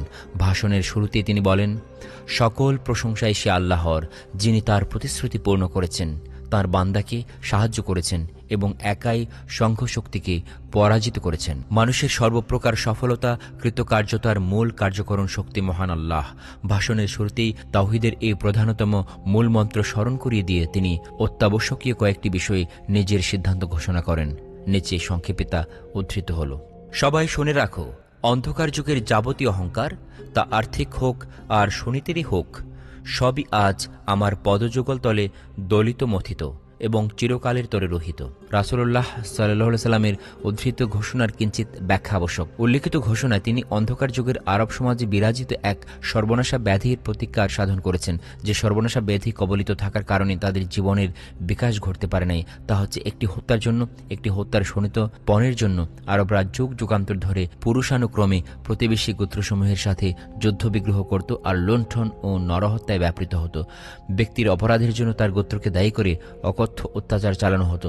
এ ধরনের অত্যাচার নিগ্রহের কথা চিরস্মরণীয় করে রাখার জন্য সংশ্লিষ্ট গোত্রের কবি সাহিত্যিকরা কাব্য সাহিত্য রচনা করত। রাসূলুল্লাহ সাল্লাল্লাহু আলাইহি ওয়াসাল্লাম অন্য কোনো বিষয় না গিয়ে প্রথমেই আরব সমাজের চিরবিরাজিত সর্বনাশা এ মানসিক ব্যাধির প্রতিকারে প্রবৃত্ত হন। অতঃপর স্বেচ্ছায় কেউ কাউকে হত্যা করলে একটি হত্যার ব্যক্তিগত অপরাধ বলে গণ্য হবে। হত্যা নিজ অপরাধের প্রায়শ্চিত্ত করতে প্রাণদণ্ডে দণ্ডিত হবে। ভ্রমজনিত হত্যার জন্য নিহতের উত্তরাধিকারদেরকে 100 উট ক্ষতিপূরণ দিতে হবে। স্বেচ্ছায় হত্যা, ভ্রমজনিত হত্যা উভয় ক্ষেত্রেই হত্যাকাণ্ড সংশ্লিষ্ট ব্যক্তিই দায়ী। তার গোত্রকে এই অপরাধে অভিযুক্ত করা যাবে না। হে কুরাইশ, আল্লাহ তাআলা জাহিলিয়া যুগের সর্বপ্রকার অহমিকা, গর্ব চিরতরে তোমাদের হতে দূর করে দিয়েছেন। সব মানুষই আদম হতে আর আদম মাটি হতে উৎপন্ন। সব মানুষই আদম হতে সৃষ্টি, আদমের সন্তান। সুতরাং সবাই পরস্পর ভাই, সবাই সমান। অতএব তাকওয়া ব্যতীত অন্য কোনো বিষয়ে কারো ওপর কারো প্রাধান্য নাই। যে অধিক মুত্তাকি সেই আল্লাহর নিকট অধিক সম্মানিত। কারো সম্মানিত অসম্মানিত হবার এটাই মাপকাঠি। অদ্য হতে মুসলমান অমুসলমান নির্বিশেষে সকলের জন্যই সর্বপ্রকার মাদকদ্রব্যের উৎপাদন, ক্রয় বিক্রয় নিষিদ্ধ। মুসলমানদের জন্য মাদকদ্রব্যের ব্যবহার পূর্বেই হারাম ঘোষিত হয়, এখন ক্রয় বিক্রয় এবং উৎপাদনও নিষিদ্ধ হল। অদ্য এ মহাবিজয়ের মহাসাফল্যের দিনে সবাইকে জানান দেয়া হল, মাদকদ্রব্যের উৎপাদন, ক্রয় বিক্রয় ফৌজদারি দণ্ডবিধির অন্তর্গত একটি গুরুতর অপরাধ বলে বিবেচিত হবে। অপরূপ দৃশ্য। ভাষণ শেষে রাসূলুল্লাহ সাল্লাল্লাহু আলাইহি ওয়াসাল্লাম সমবেত কুরাইশদের প্রতি দৃষ্টি নিক্ষেপ করেন। 21 বছরের কৃতকর্মের কথা স্মরণ করে তারা আজ মরুদুলালের পদতলে আধুবদনে উপবিষ্ট। 21 বছরের সকল অপরাধ, অশোভনীয়, অমার্জিত আচরণ আজ তাদের দৃষ্টিপথে দেদীপ্যমান হয়ে উঠছে। তারা ভাবছে, এ বুঝি কঠোরতর দণ্ড দণ্ডাদেশের সম্মুখীন হলো বলে। একদিকে তারা নিজেদের কর্মফলের বিভীষিকা কল্পনা করে শিউরে উঠছে, অন্যদিকে রাহমাতুল আলামিনের মহিমান্বিত সত্তার প্রতি তাকিয়ে ক্ষমার আশায় আশ্বস্তি লাভ করছে। এই অবস্থায় রাসূলুল্লাহ সাল্লাল্লাহু আলাইহি ওয়াসাল্লাম সমবেত কুরাইশদের উদ্দেশ্যে বললেন, আজ আমি তোমাদের প্রতি কিরূপ আচরণ করব বলে ভাবছ? সমবেত জনমণ্ডলীর মধ্য থেকে অগণিত কণ্ঠে উচ্চারিত হলো, আমরা কল্যাণ মঙ্গলের আশা করছি। হে আমাদের মহৎ ভ্রাতা, মহৎ ভ্রাতুষ্পুত্র, আজ তুমি মহাবিজয়ী, আজ দণ্ডদানে তুমি সক্ষম, তবুও আজকে তোমার মহাসাফল্য আর মহাবিজয়ীর দিনে আমরা তোমার কাছ থেকে সদ্ব্যবহার, সদাচার আর দয়ার্দ্র চিত্তার আশা করছি। আমরা অপরাধী, তবু তোমার করুণার প্রত্যাশী। এবার করুণা বিজড়িত কণ্ঠে রাসূলুল্লাহ সাল্লাল্লাহু আলাইহি ওয়াসাল্লাম ঘোষণা করলেন, আজ তোমাদের প্রতি কোনোই অভিযোগ নাই। মহান আল্লাহ তোমাদেরকে ক্ষমা করুন, তিনি শ্রেষ্ঠতম দয়ালু। যাও, তোমরা সবাই স্বাধীন, মুক্ত। রাসূলুল্লাহ সাল্লাল্লাহু আলাইহি ওয়াসাল্লামের সাধারণ ক্ষমা ঘোষণার পরও যারা খালেদ রাদিয়াল্লাহু তাআলা আনহুর নেতৃত্বাধীন সৈন্যদলের উপর আক্রমণ চালিয়ে 2 জন সাহাবীকে শহীদ করেছিল, উল্লেখিত সাধারণ ক্ষমা ঘোষণায় তারাও বাদ পড়ে নাই। তাদের অপরাধও এ ঘোষণায় ক্ষমা করা হয়। এক পর্যায়ে কিছু লোক অতর্কিতে রাসূলুল্লাহ সাল্লাল্লাহু আলাইহি ওয়াসাল্লামকে হত্যার ষড়যন্ত্রে লিপ্ত হয়। এদেরই একজন তাকে আক্রমণ করতে উদ্যোগী হলে সাহাবায়ে কেরাম তাকে পাকড়াও করে তার অস্ত্র ছিনিয়ে নিয়ে নজরবন্দি করে রাখেন। রাহমাতুল আলামিনের করুণায় এ জঘন্য আততায়ীও মুক্তি লাভ করে। প্রাণের শত্রুর নবজীবন লাভ। মক্কা বিজয়ের দ্বিতীয় দিন রাসূলুল্লাহ সাল্লাল্লাহু আলাইহি ওয়াসাল্লাম নিবিষ্ট চিত্তে কাবার তাওয়াফ করছেন। এই সময় ফুজালা বিন উমাইর নামক জনৈক মক্কাবাসী অতি সন্তর্পণে তার দিকে অগ্রসর হতে থাকে। পরবর্তীতে ফুজালা নিজেই বর্ণনা করেন, রাসূলুল্লাহ সাল্লাল্লাহু আলাইহি ওয়াসাল্লামকে হত্যার মানসে অতি সতর্ক পদক্ষেপে আমি তার দিকে অগ্রসর হতে থাকি। এমন সময় আমার উপর তার দৃষ্টি পতিত হয়। তিনি জিজ্ঞেস করলেন, কে, ফুজালা নাকি? আমি বললাম, জি হ্যাঁ। তিনি বললেন, কি মতলব আটছ? আমি বললাম, না কিছু না, এমনিতেই আল্লাহু আকবার করছি। ফজালা বলেন, আমার দুর্দশা দেখে রাসূলুল্লাহ সাল্লাল্লাহু আলাইহি ওয়াসাল্লাম হাসি সংবরণ করতে পারলেন না। মধুর হাসি হেসে আমার দিকে তাকিয়ে বললেন, বেশ, আল্লাহর নিকট ক্ষমা প্রার্থনা করো। এই সময় আমার মানসিক অবস্থা ভয়ে অনুতাপে করুণ দশাপ্রাপ্ত হয়। আমি কিংকর্তব্য বিমূঢ় হয়ে পড়ি। এই অবস্থায় রাসূলুল্লাহ সাল্লাল্লাহু আলাইহি ওয়াসাল্লাম তার ডান হাত আমার বক্ষে স্থাপন করেন। মুহূর্তে আমার সব মানসিক চাঞ্চল্য, অস্থিরতা, অশান্তি দূরীভূত হয়ে যায়। আমি